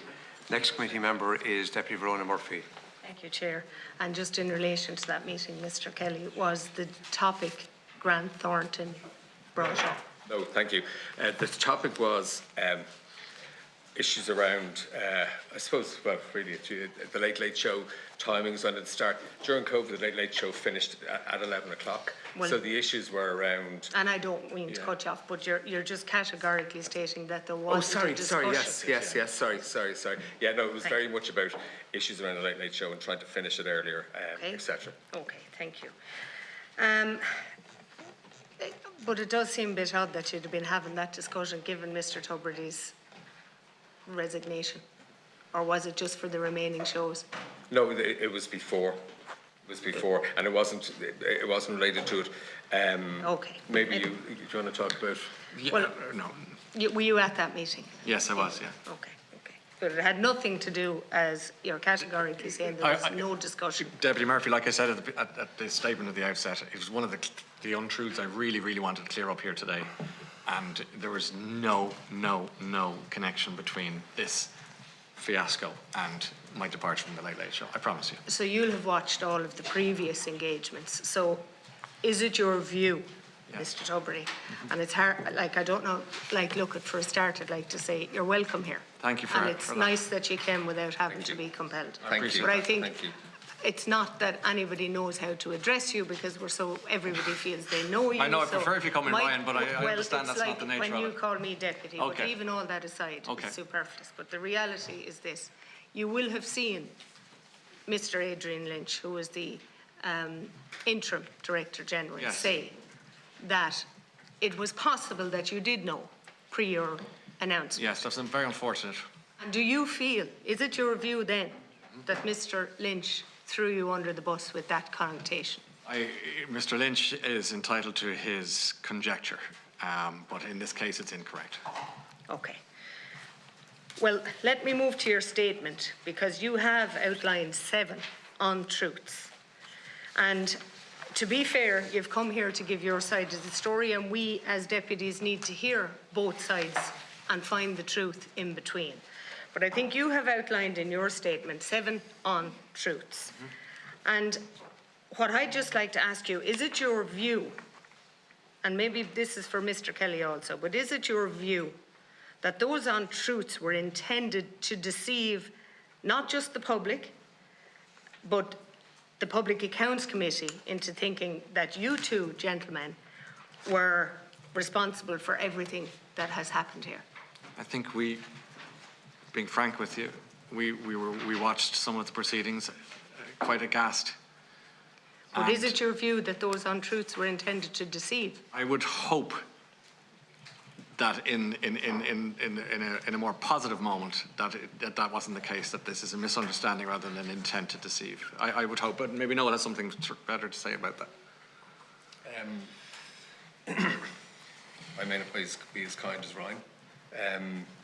And I think there were a lot of misunderstandings. I think, as Ryan said at the outset, if everybody had just, at the start, and when we had to ask, can we get the statement, everybody just had sat down and said, what is this?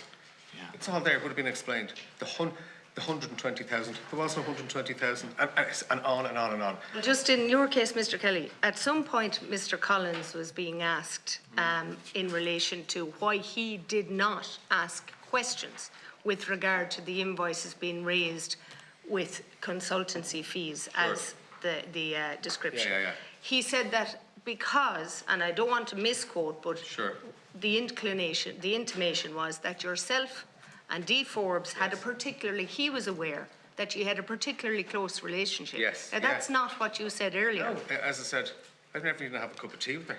Like literally, So I've only ever met her with her lawyers and her accountants, and you only ever meet the DG, and as the previous DG, when there's something that... In your view, why would either Mr. Collins be of that opinion, or why would he express it in that regard? I have no idea whatsoever. And but in your view then, do you believe that he intended to deceive this committee? I honestly can't say. I don't know. And to be honest with you, like there was so many untruths, I just had to stop looking and listening. You know, we were under siege, like unreal. Well, I think clearly from the notes we've received, and I know we received them late this morning, they're quite comprehensive. Yes. In discarding what you believe to be untruths. Like your definition, my definition of an untruth is a lie. It's a lie. If it's not true, it's a lie. Sure. So are you able to say in your view that RTE lied to this committee and those representing them? Well, as you said, there were untruths.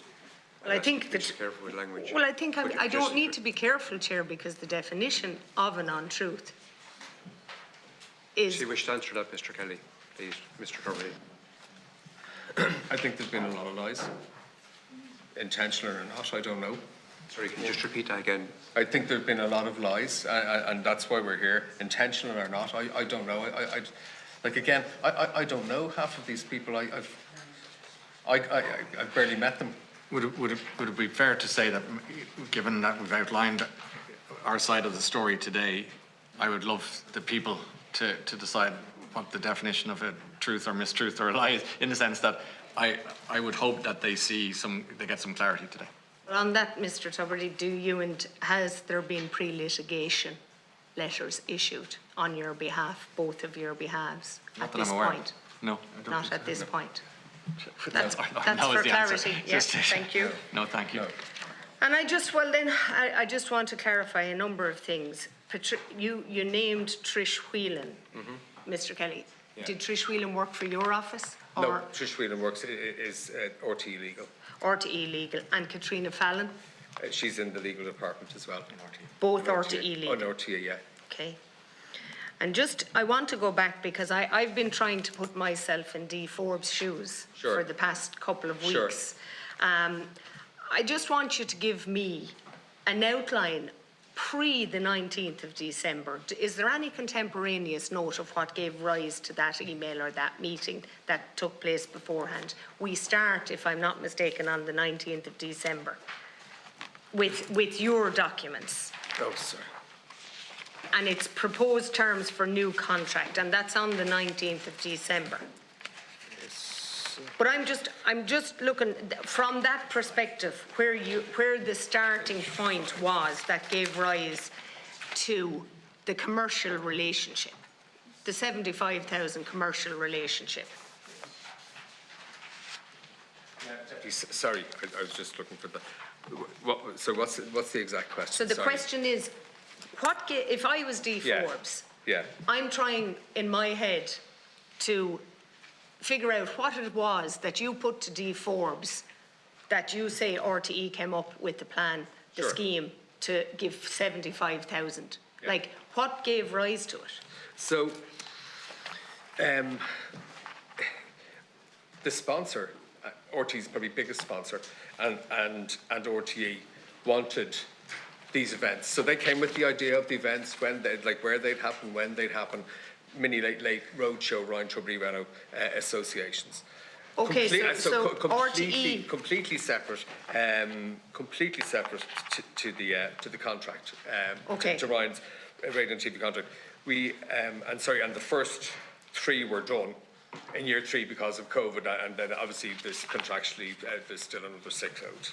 So was it the position that had that 75,000 not been on the table that Mr. Tubridy would have walked from his contract? Not at all. No. Ryan has other contracts, as said, with BBC, he'd cover for different people on BBC, and he'd have his book contracts. So there was no pressure put on Ms. Forbes in which there was another, you didn't say, Mr. Tubridy's been offered a job in BBC, and if we don't do A, B or C. And actually, quite the opposite. It was at those meetings, Ryan took €105,000 pay cut per annum. So that was the 525,000. So if we were looking, if that was the pressure point, you wouldn't have reduced. And we've heard that. So I'm just trying to ascertain why Ms. Forbes would give away effectively €75,000, which really was RTE's public revenue. But you see it actually. So if I can just explain. Well, the invoices were made at ASTIS. They were directly emailed to RTE, and that's what was necessary to process them at ASTIS. Well, they're much further on. I'm trying to ascertain why she would have entered. Sorry, so the first invoice was Renault, but why she would enter into an agreement? Well, if there was, why she first of all gave a guarantee, and what was at the back of. We're going over time. If you answer the question. I mean, essentially that was in case the sponsor relationship is with RTE, not with us. And for me, what that was about was if there was a new sponsor in, that during the duration of the contract, that we would be able to work with the next sponsor. But it wasn't ever an RTE payment. It was Renault, and Renault were always paying the invoice. It was never meant to be RTE to pay this, ever. Yes, but to receive it back in terms of the way the deal was constructed, the benefit of that 75,000. But you've contradicted, by the way, what Dee Forbes has told us in the Public Accounts Committee previously, back over the last few years, that the reason that they had to pay these fees is because the talent, the stars, would walk. But I don't want to divert to that. Deputy Alan Dillon, 10 minutes.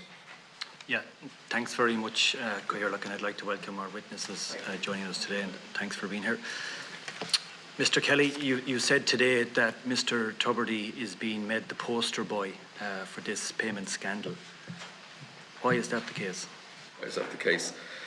Well, intentionally or unintentionally, as said, when the board and RTE released the statement, without consulting us, with us having to ask for it, and then not acknowledging that there was no wrongdoing, taking him off air, then he was the face. He was the face of it. And that's where it started, and it's been working in its own vacuum for the last two and a half weeks. Where that's why we wanted to come in, we want to talk to you, we want to tell you everything that we know, because it's been very hard looking at so many untruths, Do you, Deputy, being told. yeah, do you accept responsibility that your actions have been reckless in nature when dealing with RT on this matter? No, I don't. We have just always followed process of every single time. RT is a €350 million organisation. In 2021, 190 million was licence fee, and $148 million was commercial. Sorry, Mr. Kelly, let me ask the next question. So you're trying to put the sole blame on RT here? In relation to? In relation to this payment scandal? Yes, completely. And does it not take two to tango, Mr. Kelly? But we were just following process. We were just working under instructions from RTE. Okay, so does it suit you and your client to keep things ambiguous? Because we've heard a lot of statements already, muddy in the water per se. When things become difficult, you can place the blame back onto RTE management. I think that's what's happening. That's what's happened in this area. I think, as you know, we came ourselves here today. This is the first time we've had a chance to actually talk. If it's any ambiguity, it's on RTE side. I think what we've set out Mr. Kelly, we've set out is answers to. You have been engaging with RTE for the past 23 years. Yes. Is that correct? How many people do you represent? The top 10, 3. That's all. There's another agent that represents the other 7. So in relation to the raising of the invoices described for consultancy fees, I just want to clear up this matter. You stated previously that Geraldine O'Leary and RTE were responsible. Yes. How is that? Because it was under instruction from them. Okay. Because again, the relationship with RTE is with Renault. We have nothing to do with Renault. So Mr. Kelly, you were following instruction. Yes. So therefore, did you collude with RTE in a falsehood of concealment of them invoices by labelling them consultancy fees? That's a straightforward question, Mr. Kelly. I'm sorry, could you just... You said you were following instruction. Yes. Okay? So therefore, did you collude with RTE in a falsehood of concealment by describing them invoices for consultancy fees? I said that we had no benefit in seeking to suppress knowledge of any payments. But this was fraudulent accounting practices. And we certainly didn't do any fraudulent accountancy. But you followed instruction. You never raised, alarm bells were never raised amongst you representing your client in relation to these invoices. Sure. Again, as I said, we're a small company of 8 people. They're massive. They have accountants, they have auditors, they have lawyers. But just in relation to the invoices. we're just following under instruction, and I had no reason not to believe them. The former CFO, in his opinion, described these as defrauding the taxpayer. Do you agree with that assessment? I didn't even hear that he'd said that again. Do you still see these invoices related to consultancy fees? These invoices were as instructed. As instructed. And what were they for? What was the nature of them? They were for a minimum of 3 late shows. Did they describe what they were intended for? They were, so in the first invoice, as you can see, we were instructed by RT what to put in it, and the second invoice, the third invoice, we were just following process. Do you accept the lack of complete credibility to invoice a company you never heard of in a different country for work undertaken here in Dublin? I think the lack of credibility is on RT's side. On RTE side? Definitely. So how many other deals were done with RTE, with your business, Mr. Kelly, when asked to use a company from abroad that you've never heard of before? The road shows were unique because it was late, Ryan, Renault, RTE. Mr. Kelly, you're not taking any responsibility for the oversight here of Mr. Tubridy's earnings, are you, in relation to what we've actually been told in this committee room? I don't understand what you mean by oversight. Are you taking any responsibility in relation to the oversight of the dealings with Mr. Tubridy in relation to these invoices? You said you followed instruction from RTE. Yeah. But your responsibilities on behalf of your client, did you not proof test each of the steps that were required? My responsibility is absolutely on my client's behalf, and that's what we do. Mr. Tubridy, you said in your statement, and you emphasised the importance of truth, the full truth. and you stated that the full truth was concealed. Okay? So in your opinion, and after what we've listened to from Mr. Kelly, who do you believe was responsible for concealing the truth? I believe the person sitting to my left, and what he tells me, I believe. And what he's told you, I believe. In your opinion, do you think That's your right. agent colluded with RTE to conceal these payments? No. I think my agent did what he was instructed to do by RTE. Mr. Tubridy, your earnings went up by €75,000 in 2020, credited from Renault, on a side deal, and then you received another €150,000 in 2022, underwritten at the request by RTE. Yes. So, am I missing something here? At a time between April 2020 and July 2020, Yes. when we were in the middle of a pandemic, Yes. where you had taken a 20% pay cut on Yes. your contract, which was signed the 1st of April, Yes. and that these side deals were undertaken at a time where the country was going through huge difficulty, Yes. and you feel that these payments should not have been put into the public domain. I was under the understanding that the payments had come from Renault, a very successful commercial company. So I didn't feel that it was an RTE situation. Separate contract. Even though And separate too. even though RTE, as we've heard from your agent, was responsible for the payment of these invoices. We weren't paid by OT, we were paid by Astus, and we assumed that was from Renault. Yeah, that's the misunderstanding. And that's the misunderstanding. Like, Renault paid the first one under instruction at RT Astus to send out the other ones, and we were paid by Astus. So can I ask again, who suggested the side deal of any description? I don't know what you mean by a side deal. The tripartite agreement, That was RTE. RTE. And who wanted the underwriting in the first instance? The underwriting, as I said, was simply about if the sponsor changed. That's all. We never assumed RTE would be paying for anything. If the sponsor changed, that we'd be able to re-engage with the sponsor. The relationship with the sponsors with RTE, we'd know you're not allowed. We weren't allowed near it. We had never worked with Renault before. We only worked with them on this. So, At a time, Mr. Tubridy, you looked for written assurances in relation to any further pay cuts in your 2020 contract. Did you seek a written letter in relation to that? no, he didn't. I did. Because having taken €105,000 per year by 525, and not accepting the 120,000 that he was due in contract. I just said, look, you cannot. When is a contract a contract? A contract is only a contract when it's actually agreed and honoured on both sides.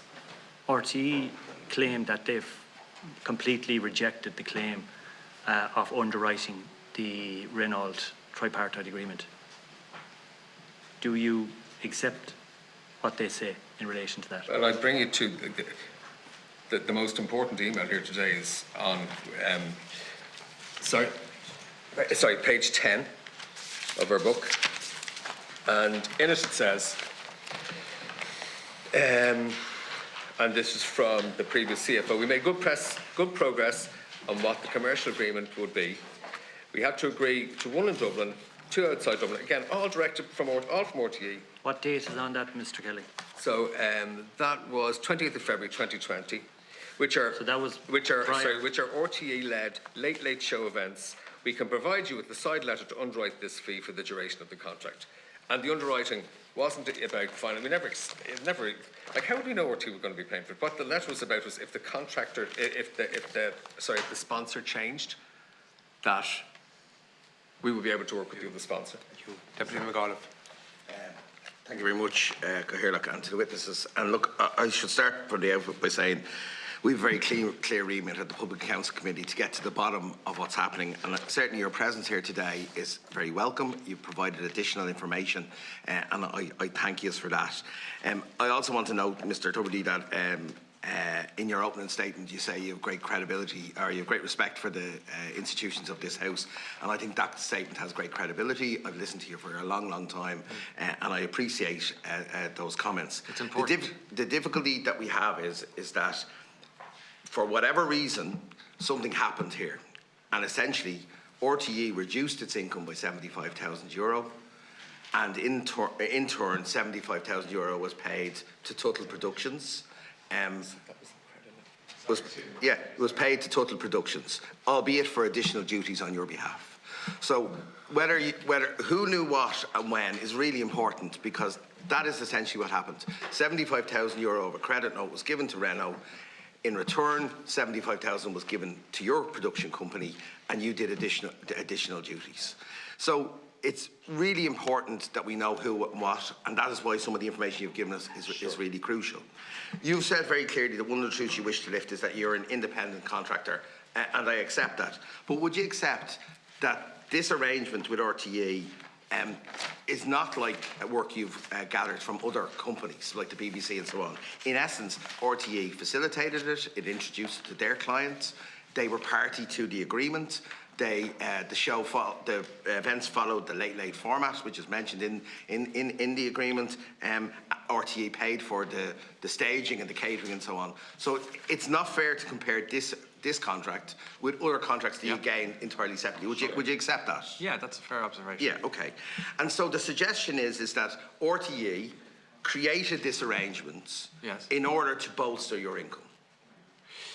Do you accept that? I understand why you'd say that, but I can't accept it as a matter of fact, because I think it is it fair to say that we would, as an independent contractor, you do different jobs for different companies. Yeah. Like, so for example, I've written a couple of books with, albeit, you know, a couple of kids' books, I don't know, and I would have done, as Noel has said, work in the BBC before. That's independent contractor. They're complete. But RTE wouldn't have paid for the catering at the launch of those events. Yeah. They wouldn't have provided staff. They wouldn't have had any. I understand the nuance of your point. Yeah. So I think it's a fair point you make about being an independent contractor. Sure. But it's not necessarily a relevant point to this, because this was an arrangement created by RTE at their behest, according to your evidence, that created by RTE. Yes. And the net effect of that was the taxpayer lost €75,000 and you gained it. Yeah, well, again, this is... Can I address the statement? Whether you knew that was happening or not is a different question. No, I appreciate but that is what's happened.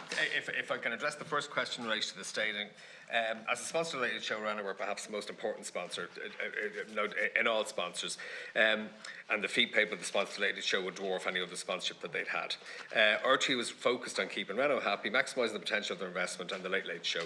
I think Geraldine O'Leary said when she was here the other week that, and certainly during COVID, they had tickets for the audience, they had no tickets for the audience, there's a green room, there's no green room, so they were trying Kelly, to you're way off point. No, the point is very simple. The point is very simple. I put it, Mr. Tubridy, I'll put it to you.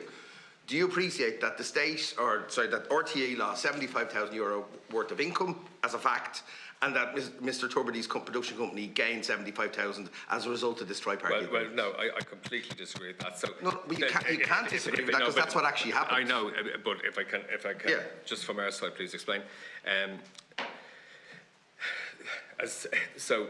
The first 75 was paid by Renault. The figure of 225, 75 was paid by Renault, not RTE, for delivery of 3 Renault road shows, had nothing to do with Ryan's broadcasting contract, and the amount claimed was their payment because they'd issued a credit note. We'd no idea about the Michelin credit notes. Mr. Kelly, I'm not asking you how it arose.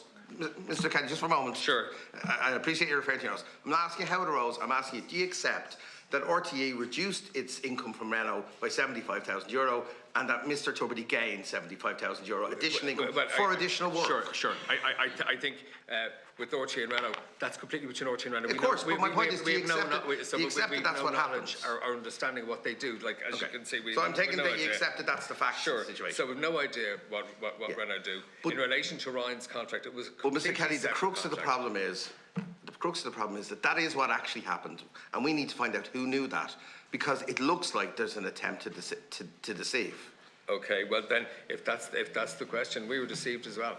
Okay. We were deceived as well. Okay, so are you both saying that, and it's entirely likely that you don't know, are you both saying you were not aware that the title sponsored Late Late Show was reducing its sponsorship by €75,000? No. So that never came up. That's not part of it. Absolutely. Because the cost-neutral nature of the agreement is really important. Sure. Because that's what really brings it down to the core, that money was taken off the books. And both of you are saying you had no idea that in Miss O'Leary's evidence, she said she raised the credit note of €75,000, and she did that on the instruction of Miss Forbes. And you have no idea or arrangement. No idea. It never formed part of any of the contract negotiations and so on. That's great.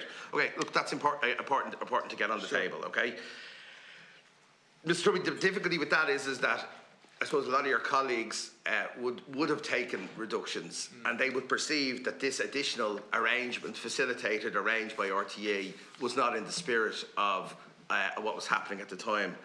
I suppose you want at some point to go back into RTE, to go into the canteen, to be able to look in the eye of the person serving you a cup of coffee, to talk down the mic of somebody who, there's a sound engineer at the other end of it, to look through the lens of a camera. You have to be able to look those people in the eye. You're describing my friends. Yeah, but the facts of the situation were that you received additional money and they did not. Yes. And back to my opening statement, that cuts were made down through the years. I think. Other reductions. 40% since 2012. Since 2012. 40%, which excludes the 120. The final figure is 40% pay cut. 40% pay cut. I really I tried not to shirk my responsibility in that regard. Fully accept that, but the facts are before us, and that I think that is your difficulty. This is why it's we're everyone's here today. difficulty. I appreciate exactly. Mr. Kelly, I want to turn to the invoice that was raised. So there's an email in your PAC page 25, which appears to be from somebody in RTE, which says, "Do not put any person's name on the invoice. If he sends it back to me, then I will sort everything out." Who is that email from? From Geraldine. It's sorry. It's from somebody who worked for Geraldine. So it's from an RTE staff member? Yes. Can you provide us with the name of that person?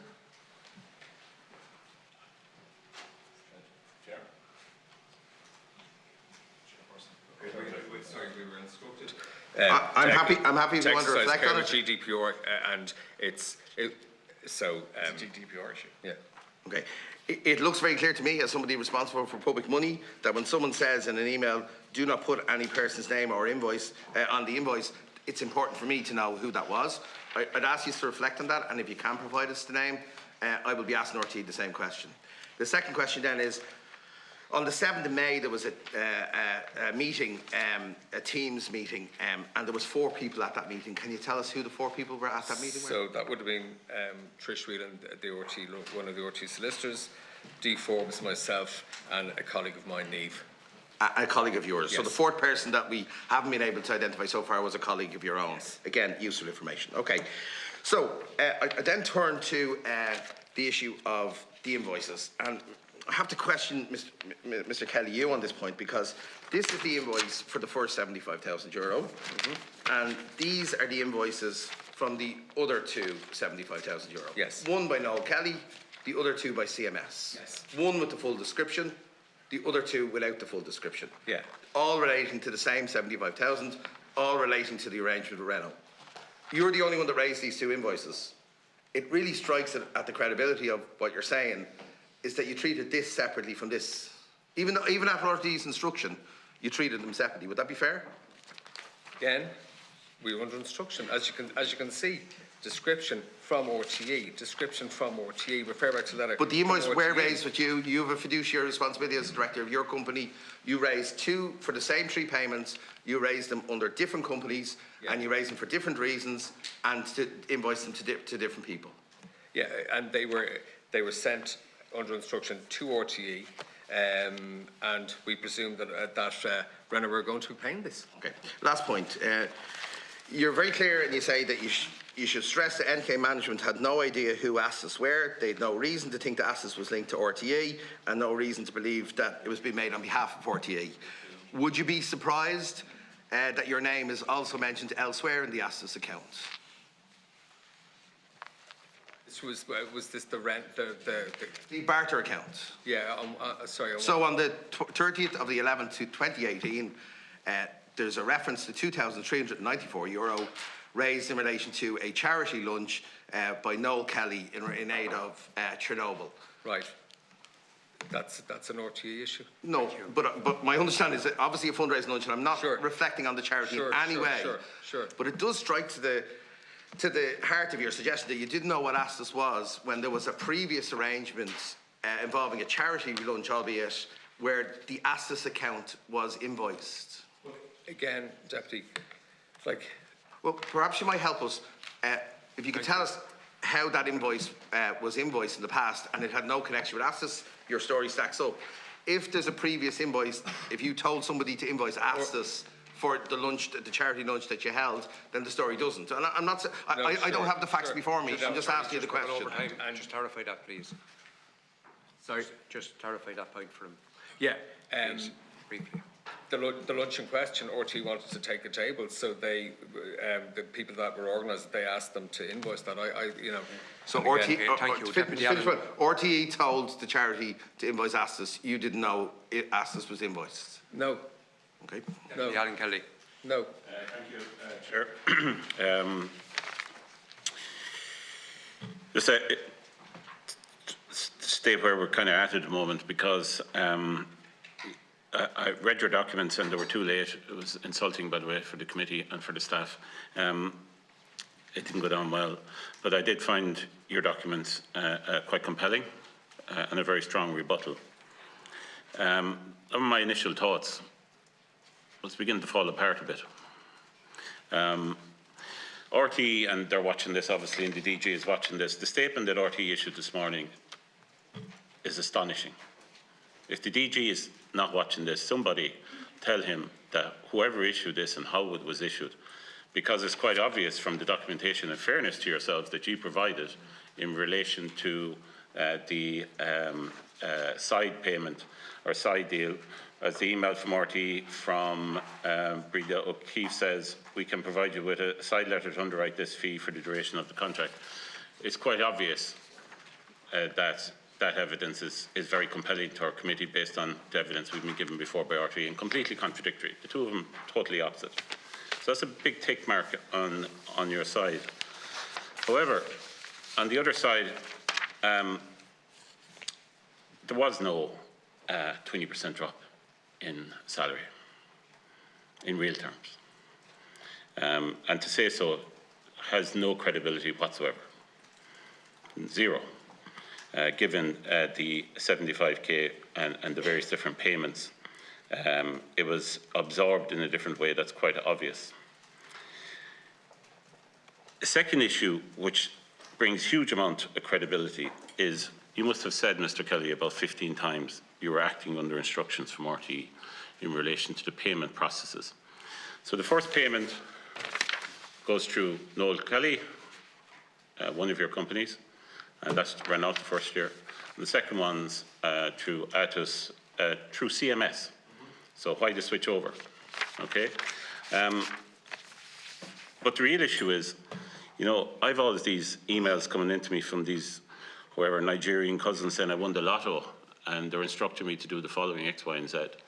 I don't do it. I think you've got serious accountancy issues here. I think your companies have serious accountancy issues here, based on what the evidence you're giving here. Because the fact is, this is not how companies behave. They get instructions to pay to an anonymized, unknown company for something that's then referred as consultancy fees.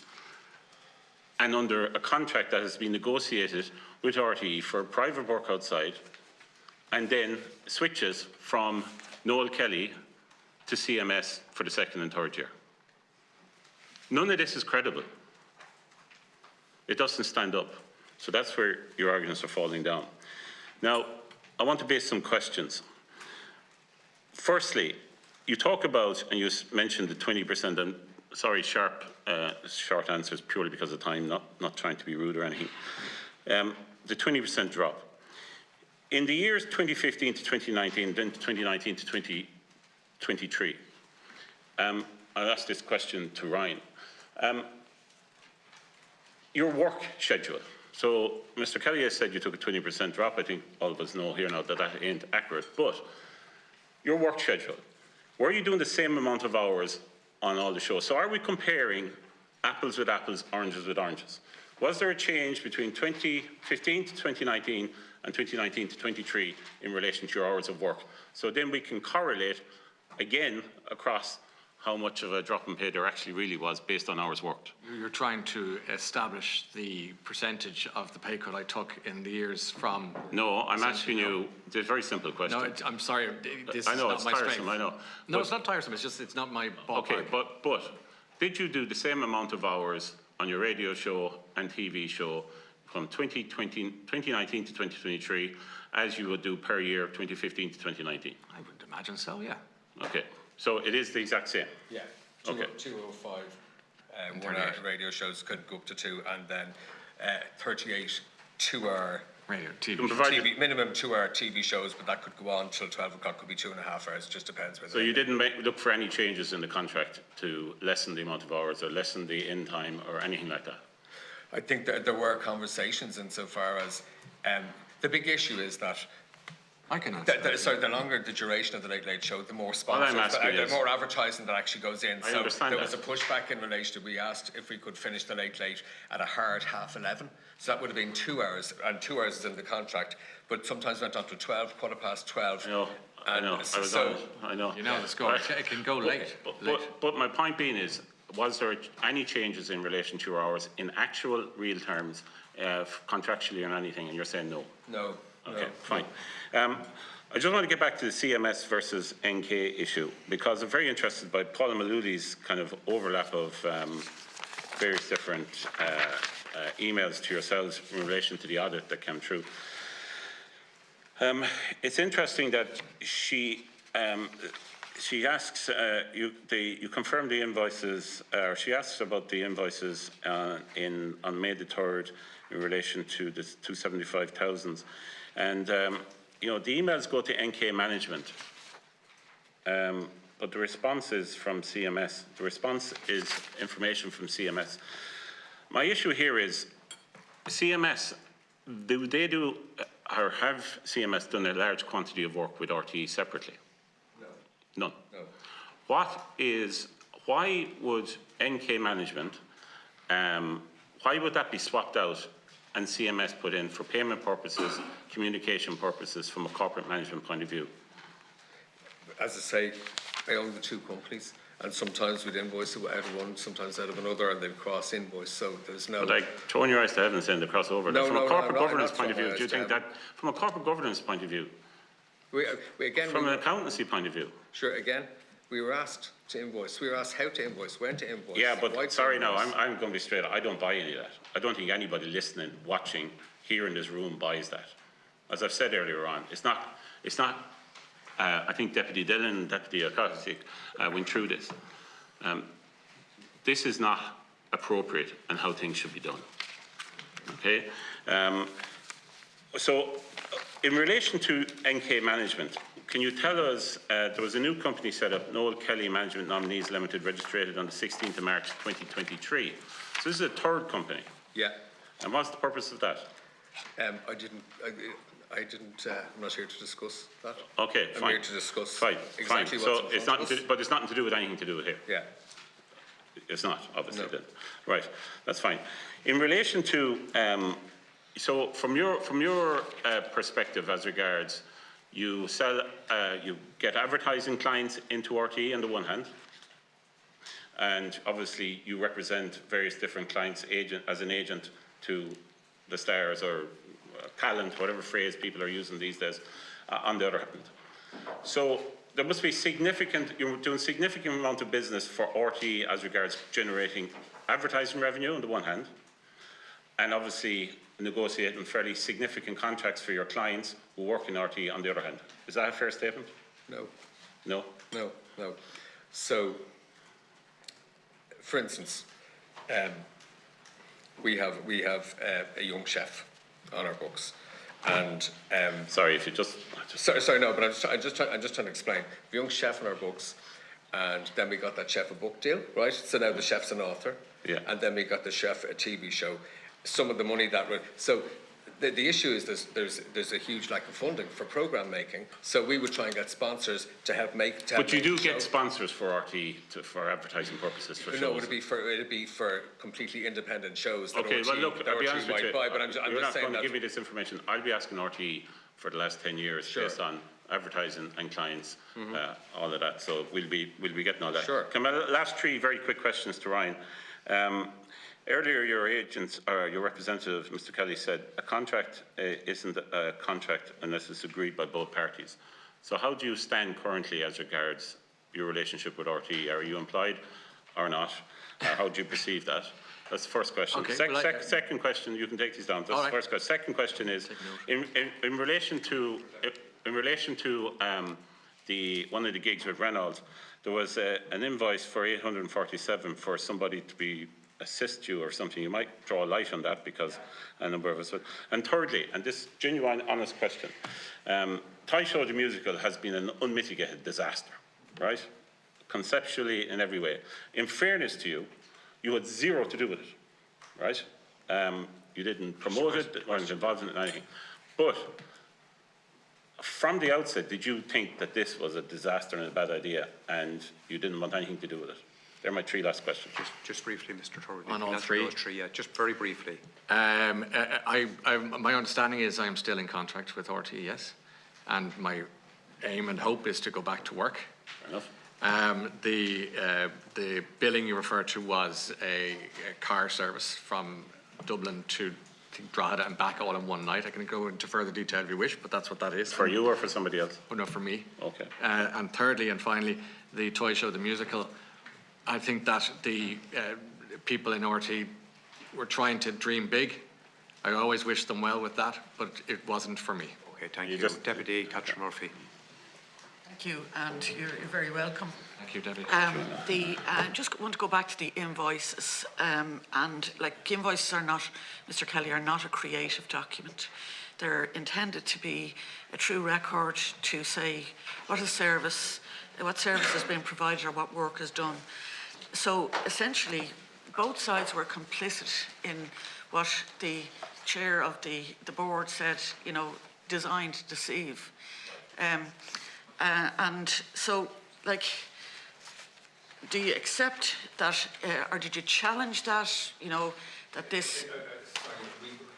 We were deceived. We no knowledge whatsoever of the arrangement on the part. But you issued the invoices, like, you know... I mean, but if I could just explain, we weren't consulted about it, nor were we told at any stage of the nature of it. And we were instructed by RT for the second and third invoices on the Reddit Roadshow to make out the invoices to artists for consultancy services. We sent them to RTE, who look after them from there. You have a number of companies. You know what it is to raise an invoice. You took instructions from RTE Sure. without challenge. And essentially, there's a moral and legal imperative around that. You know, essentially, and I'd like to ask Mr. Tubridy...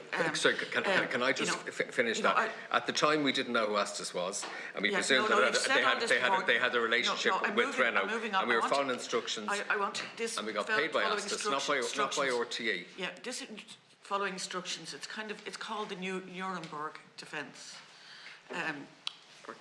You know, Mr. Tubridy, would you be happy with that kind of arrangement not being challenged, because it was being done in your name? Deputy Murphy, I will tell you that my involvement in anything, I have not sat down in front of an RT management person in 20 years to talk about money, contracts, anything like that whatsoever. That's why I have Mr. Noel Kelly. But are you happy with just following instructions in relation to, like, you know what an invoice is? I mean, honest to goodness, I don't get into invoices and that kind of thing. My job is to sit in front of a microphone and present a radio show or a TV show. Honest to goodness, I trust Noel. He trusts the process. We all hope to get the best deal in life. It's really not the question I'm asking. I want to go back to the Grant Thornton are conducting a second review into 120,000. We know there was a 225. That's the 75. They're conducting another review into the 120,000. That was 2017 to 2019. That you're saying categorically that just simply was waived. It wasn't paid, and RTE knew that. RTE knew that. Do you have any explanation why they would be conducting an expensive review into that? If they I've no idea. We have a further meeting with Grant Thornton on that. We asked RTE.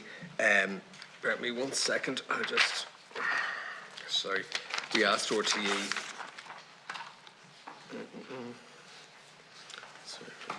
I can come in there if you like, Yeah, Deputy. please. In discussions with the RTE in March 2020, they indicated to us that they were going to treat this in their accounts, and they said for accountancy reasons that they were going to take the 120 off the previous 3 years contracts.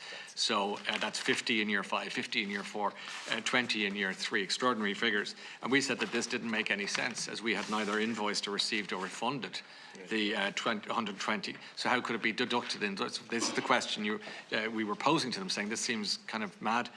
And RTE's proposed treatment of this would give the impression that I was being paid €120,000 less than I was actually paid. And we made it clear, Deputy, that the 120,000 should not be taken off or deducted for prior year actual earnings, as you can see in your booklet on pages 14 and 15.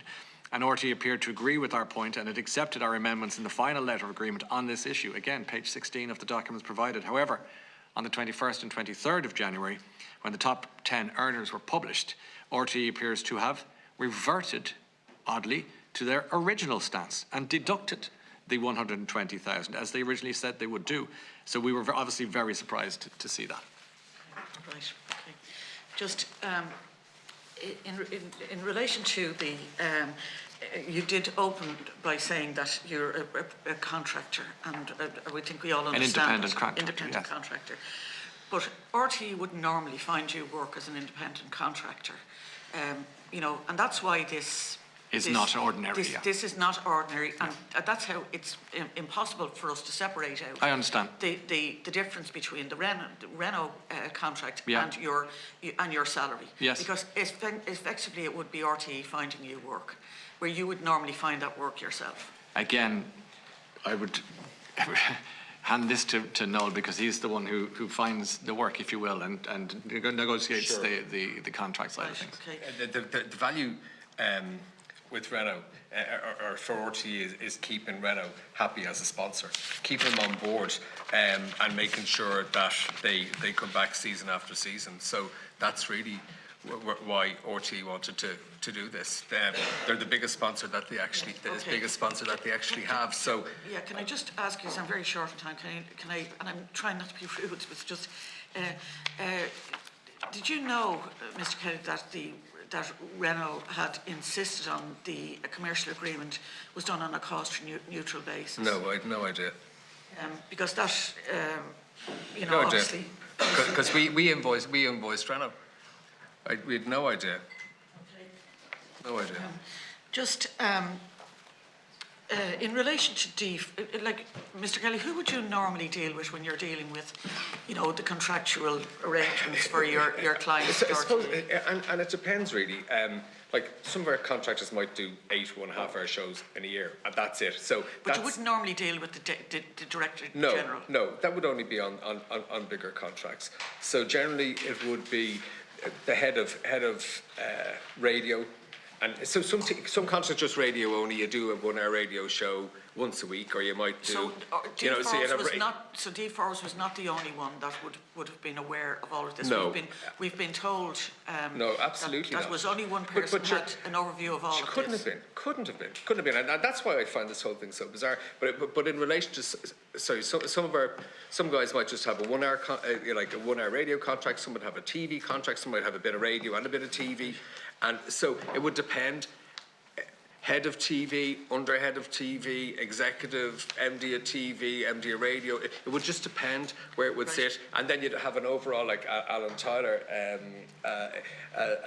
Ready was saying, like he's head of entertainment. Sorry, I have very little time. Sorry. So I'm just saying, there's so many people, like there's 1,800 people in the organisation, so many people to deal with. You don't operate for 1,800 people, you're an No. small number of people. Breda O'Keefe's statement last week, she said that when I left in March 2020, an RTE guarantee on the proposed Renault agreement was not on offer, as far as I was aware. So she's linking in the Renault agreement with the salary. Yeah. And you can see why this keeps on coming back to this same thing. And you have in your booklet, I think on page 7, the email from Breda O'Keefe. Mm-hmm. And was there other correspondence? Because this then wasn't finalised until May. Yeah.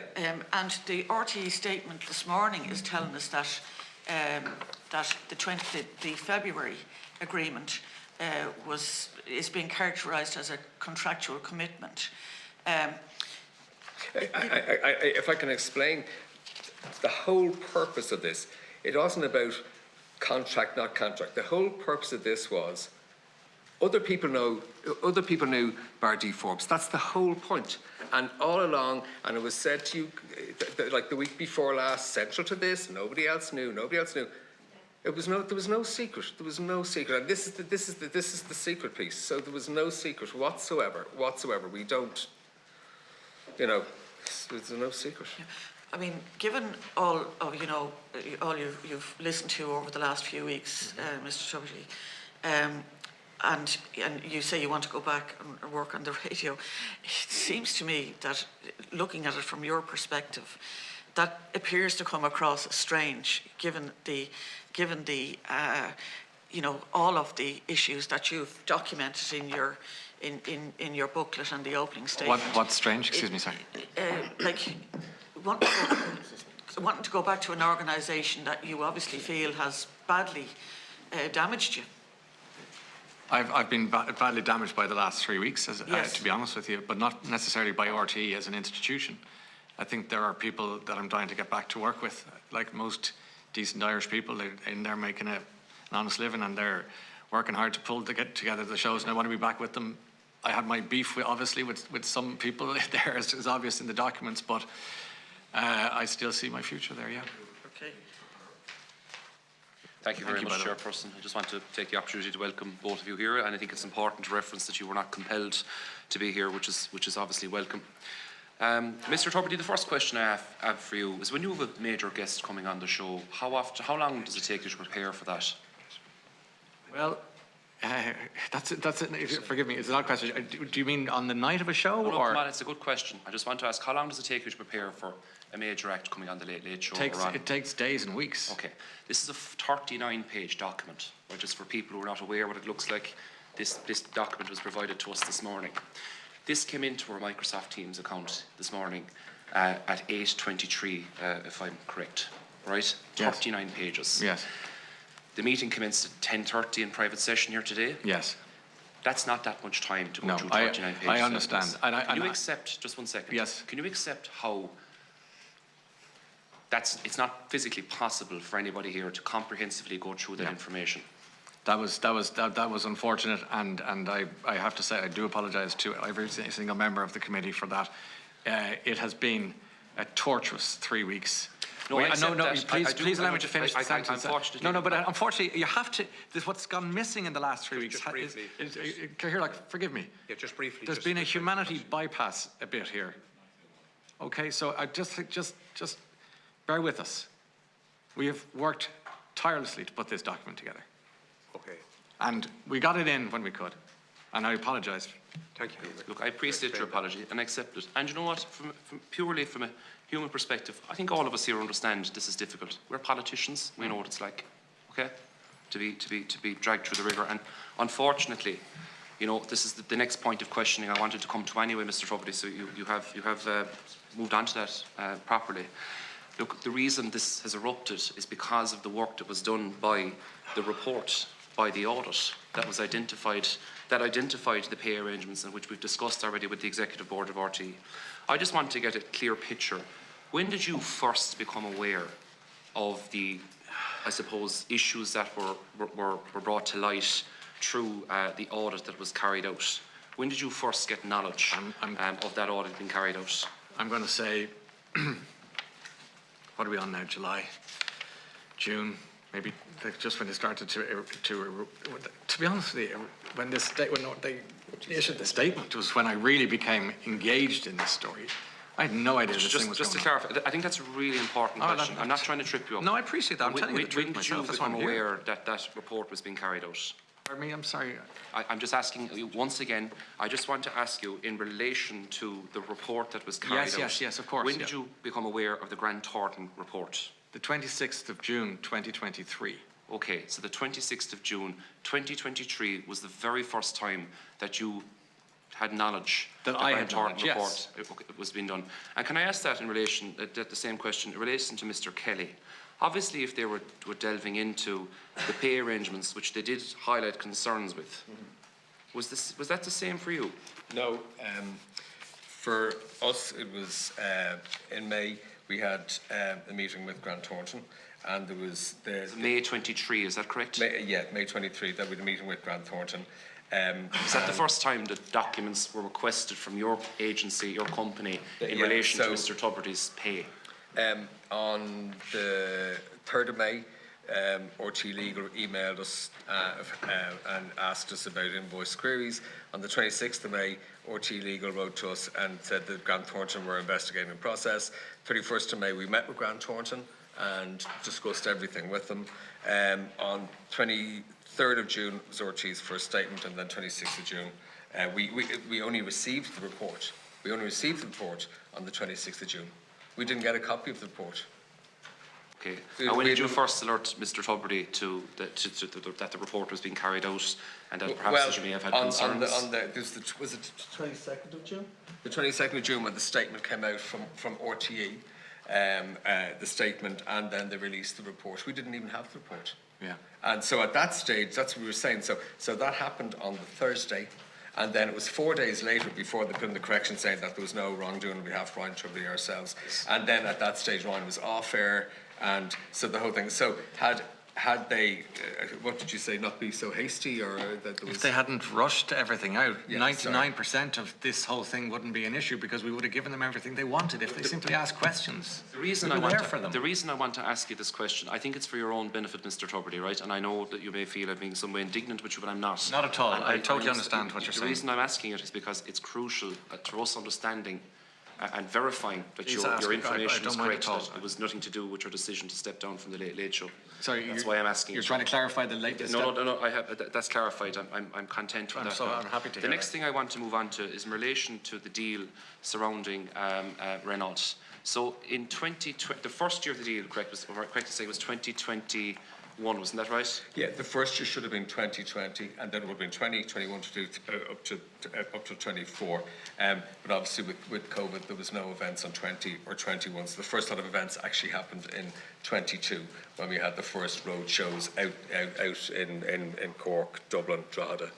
And at what stage were you informed by Renault that they were not going to continue on with their part of the deal in relation to the pandemic, the outbreak of the pandemic, and their withdrawal from that, and subsequently RTE stepping in and providing the funding to fill in the gap? No, they never stepped back from the arrangement. Renault was still the sponsor, and it was like at no stage was it going to be RTE. But when I say step back from the arrangement, that as we've discussed here already, the money was paid by RTE. That's 75,000, correct? No, the money was paid by Renault. Yes, but in terms of the latter half of that, where Mr. Tubridy was not participating, they were paid by Astus. They were paid by Astus. Yes, yeah. Which effectively, that's what we need to get an understanding of. What work was done in return for that in the later years during the pandemic in 2022? Sure. So, as I said, the first 3 that were supposed to be done in 20 were done in 22. So there's still 6 road shows owed for 20 and 21, or if you like 23, 24. So they're still under contract to do those road shows.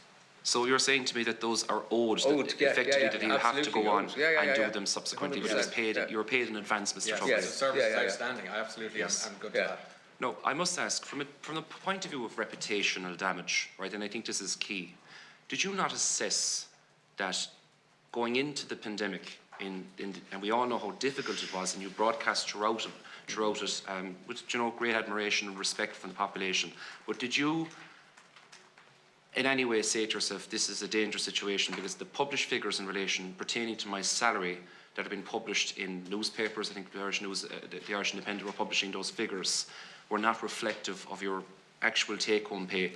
And I have heard the evidence you provided and what you've said. Yes. At the end of the day, there was a tripartite agreement there involving the national broadcaster in RTE with Renault and yourselves.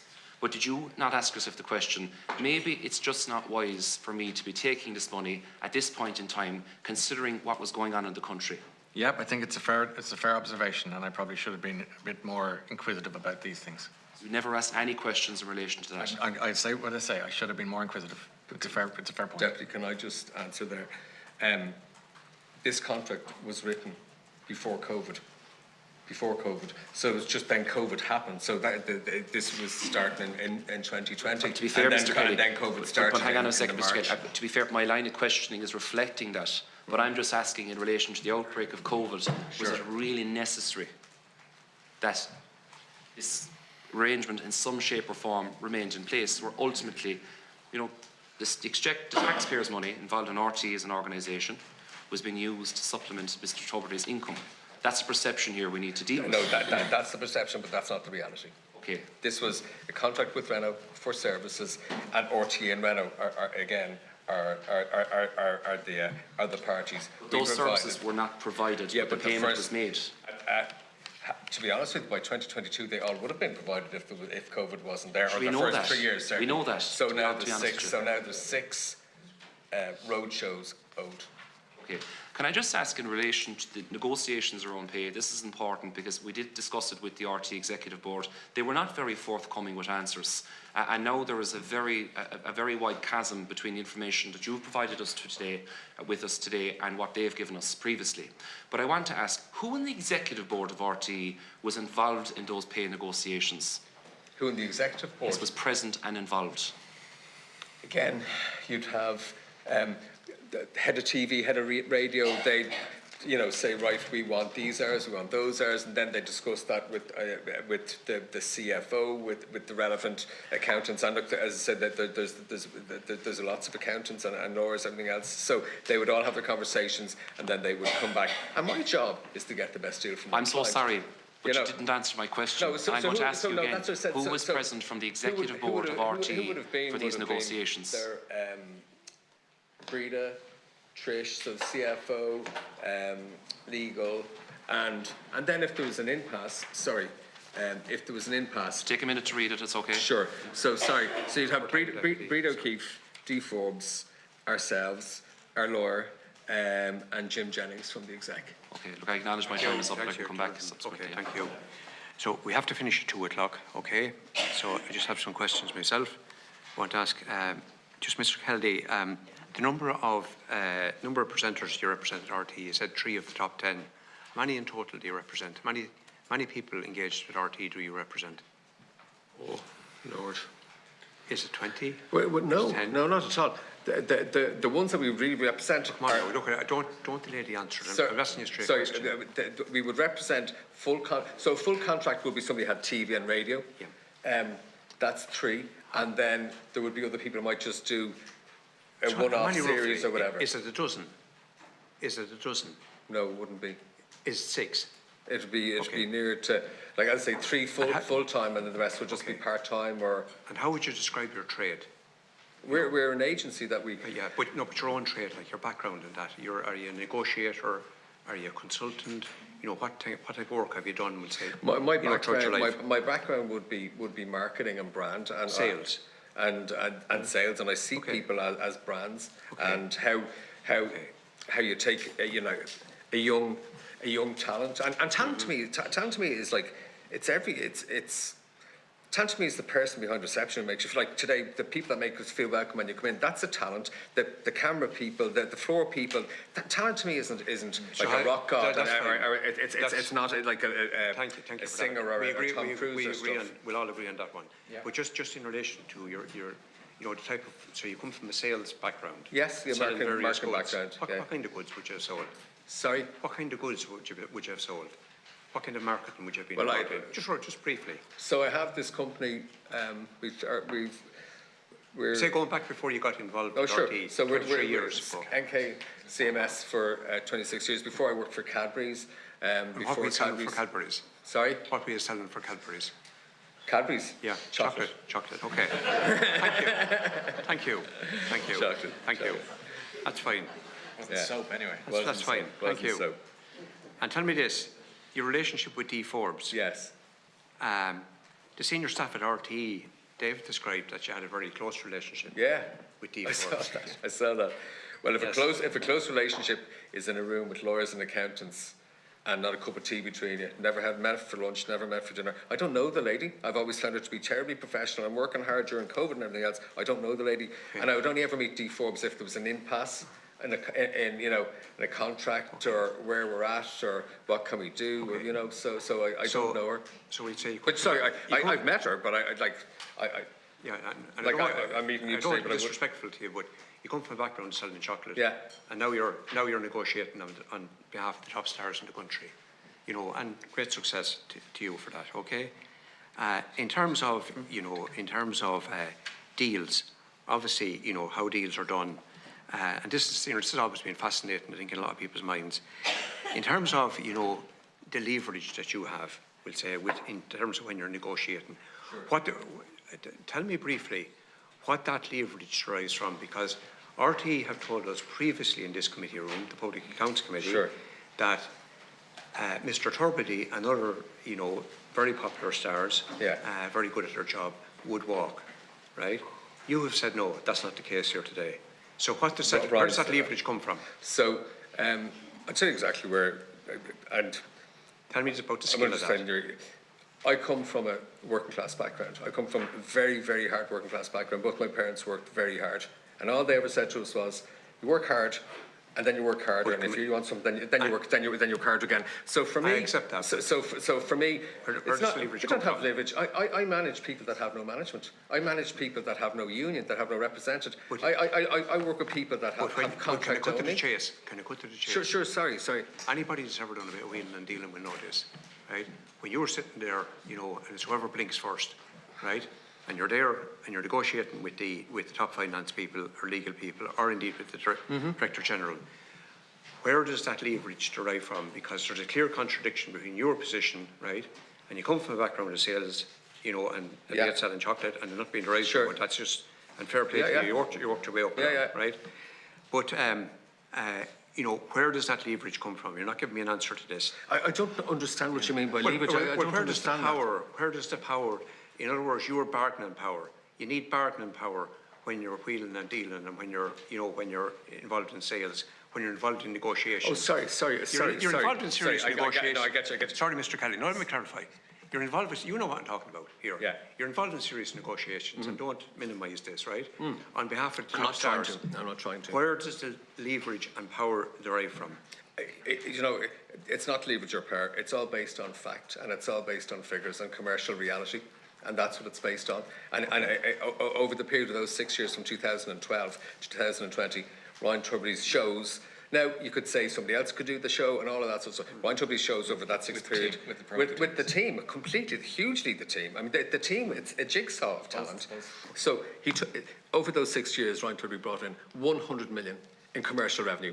And in fairness, it was a hugely successful commercial operation. They, in 2001, they took in 148 million in OT, just purely in commercial and not licensed. So it's a big...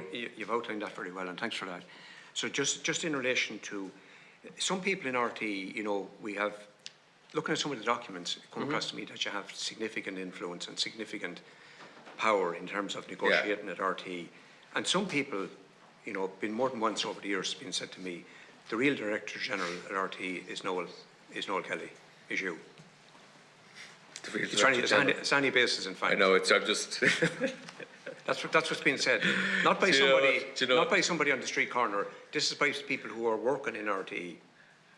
Okay? It's you know what? It's so ridiculous. We do deals, and we do contracts for our people.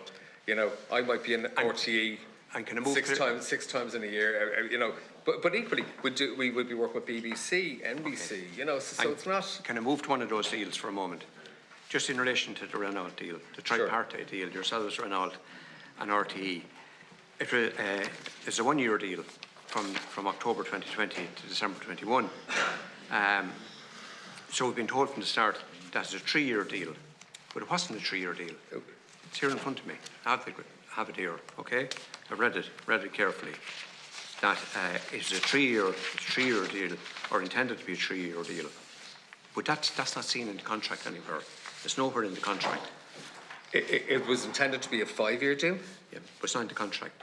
Right. And can I ask you this? And you would be used to signing contracts, right? Why did you expect RTE to underwrite it for 3 years when this is only a 1-year deal? Again, Why? the relationship is with Renault and the sponsor. Renault and RTE. But why did you expect that? All I actually want them to all I want them to underwrite was that if the sponsor changed Legally, Mr. Kelly, hold on now, you're signing the deal, and you know that unless it's nailed down in that, signed on the dotted line, right, it doesn't stand for anything. Isn't that correct? You know that. We had, these legal as I said, deals we for had 3 years. we had a separate contract Okay. for Ryan to do this outside of his radio and TV. And tell me, why is there no figure mentioned in it? There is no figure mentioned of 75,000 per annum. Well, why is that? Sorry, in the PAC, in the invoice and the instructions, everything is there. I mean, you rubbished the side letter earlier on in it. You minimised the side letter, right? You minimised that earlier on in the meeting. The document, the primary document, is the tripartite agreement. That's what it is. So here we have a document that with no figure mentioned in it, not signed up for a 3-year deal, but you're working on the basis that has 3-year deals, right?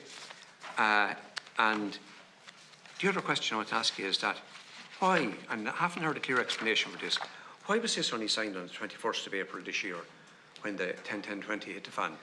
Because it was a working document. The first one's supposed to be 20, then 21, 22. So that's why, to be honest with you, it was a working document insofar as it was about. But Mr. Kelly, you're asking me and the committee and the public to believe here today, and just let me tell you what you're asking to believe.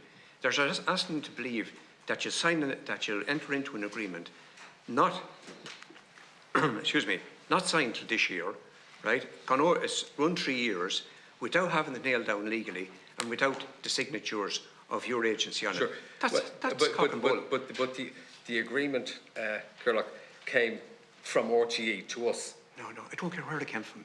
You are an agent, right? A professional agent, right? And people say you're very successful at it. You mean to tell me that you entered into this without this having been tied down for 3 years? Because that's the effect of it. You did not sell, Niamh McCormack signed it on 21st of the 4th on behalf of you and Mr. Tubridy, 21st of the 4th, 23. And can I ask you this? An RTE never signed it. There's no RTE signature on it. And let me just say this to you. What's also incredible is the second last line in the agreement says, once signed by all parties, this agreement will constitute a legally binding agreement, a legally binding document, and it's acknowledged that there is a valid consideration for this agreement, once it's signed by all parties. Now, you're telling me you went along on a wing and a prayer with 4 major faults in this. No signatures, not signed, signed this year, no figures mentioned in it, not a 3-year deal. And you were happy as a professional agent to sign off on this. You're asking me to believe that? The contract in total was brokered between the contract was with RTE and Renault, and we were the third party to this contract. We agreed for 75,000 a year for a separate contract to provide those services, and that's what we did. And Mr. Kelly, you don't sign into contracts. You know, and I know that you don't sign contracts, or you don't enter into agreements or contracts on the basis of a document like that. You know that. Am I not correct in saying that? But RTE had brokered the contract. I don't care who brokered it. You're telling me that you went along for 3 years on a wing and a prayer. That's what you're expecting us to believe here today. No, and I don't believe that. Okay, well, I don't believe you. Going along on a wing and a prayer. Obviously, the events were pushed out because of COVID. I don't care what was pushed out. There was nothing to stop it from coming in an envelope and signing it. It could have been sent by courier to you, and you could have signed it, right, back at that time. But you didn't, and the figures weren't in it. And the 3-year dimension wasn't in it. That's the facts. That deal is not credible the way it's framed. Well, the deal was brokered by RTE. Thank you. Okay. So, look, we've gone through a lot of questions, and we have to finish because, in fairness to the 2 witnesses, in fairness to you, you have come voluntarily. You've gone through 3 hours of questioning. I know, Mr. Tubridy and Mr. Kelly, you're facing 3 more hours in the afternoon, so I want to be fair to you. You need a break of an hour, right? So I'm going to, I want to thank you for attending. I also want to thank the Controller and Auditor General, James McCarthy, and his staff for attending. It is agreed that the Clerk will seek any follow-up information and carry out any agreed actions arising from the meeting. Agreed. Okay. It is also agreed that we note and publish the opening statements and briefing material provided for today's meeting. Read. And I welcome the fact, I know they were long, I wanted you to be able to read out your side of it. Yes. That was important. It started to be before 5 minutes. Before I go, can I just remark, briefly say, Gavneshka, just to say thank you to the committee for the courtesy which they've afforded us with their questions today. I'm sure there are more pressing issues in the world, but at the same time, that's not to belittle what we were talking about today. Thank you for your time and thank you for sharing it. Personally, thanks for attending. No, it's a pleasure. We wanted to be here. You probably have heard me quoted as saying many times that it is really important to hear your side of it and to get you in. As I say, we respect the Oireachtas and the committee, so thank you. I want to thank you for that.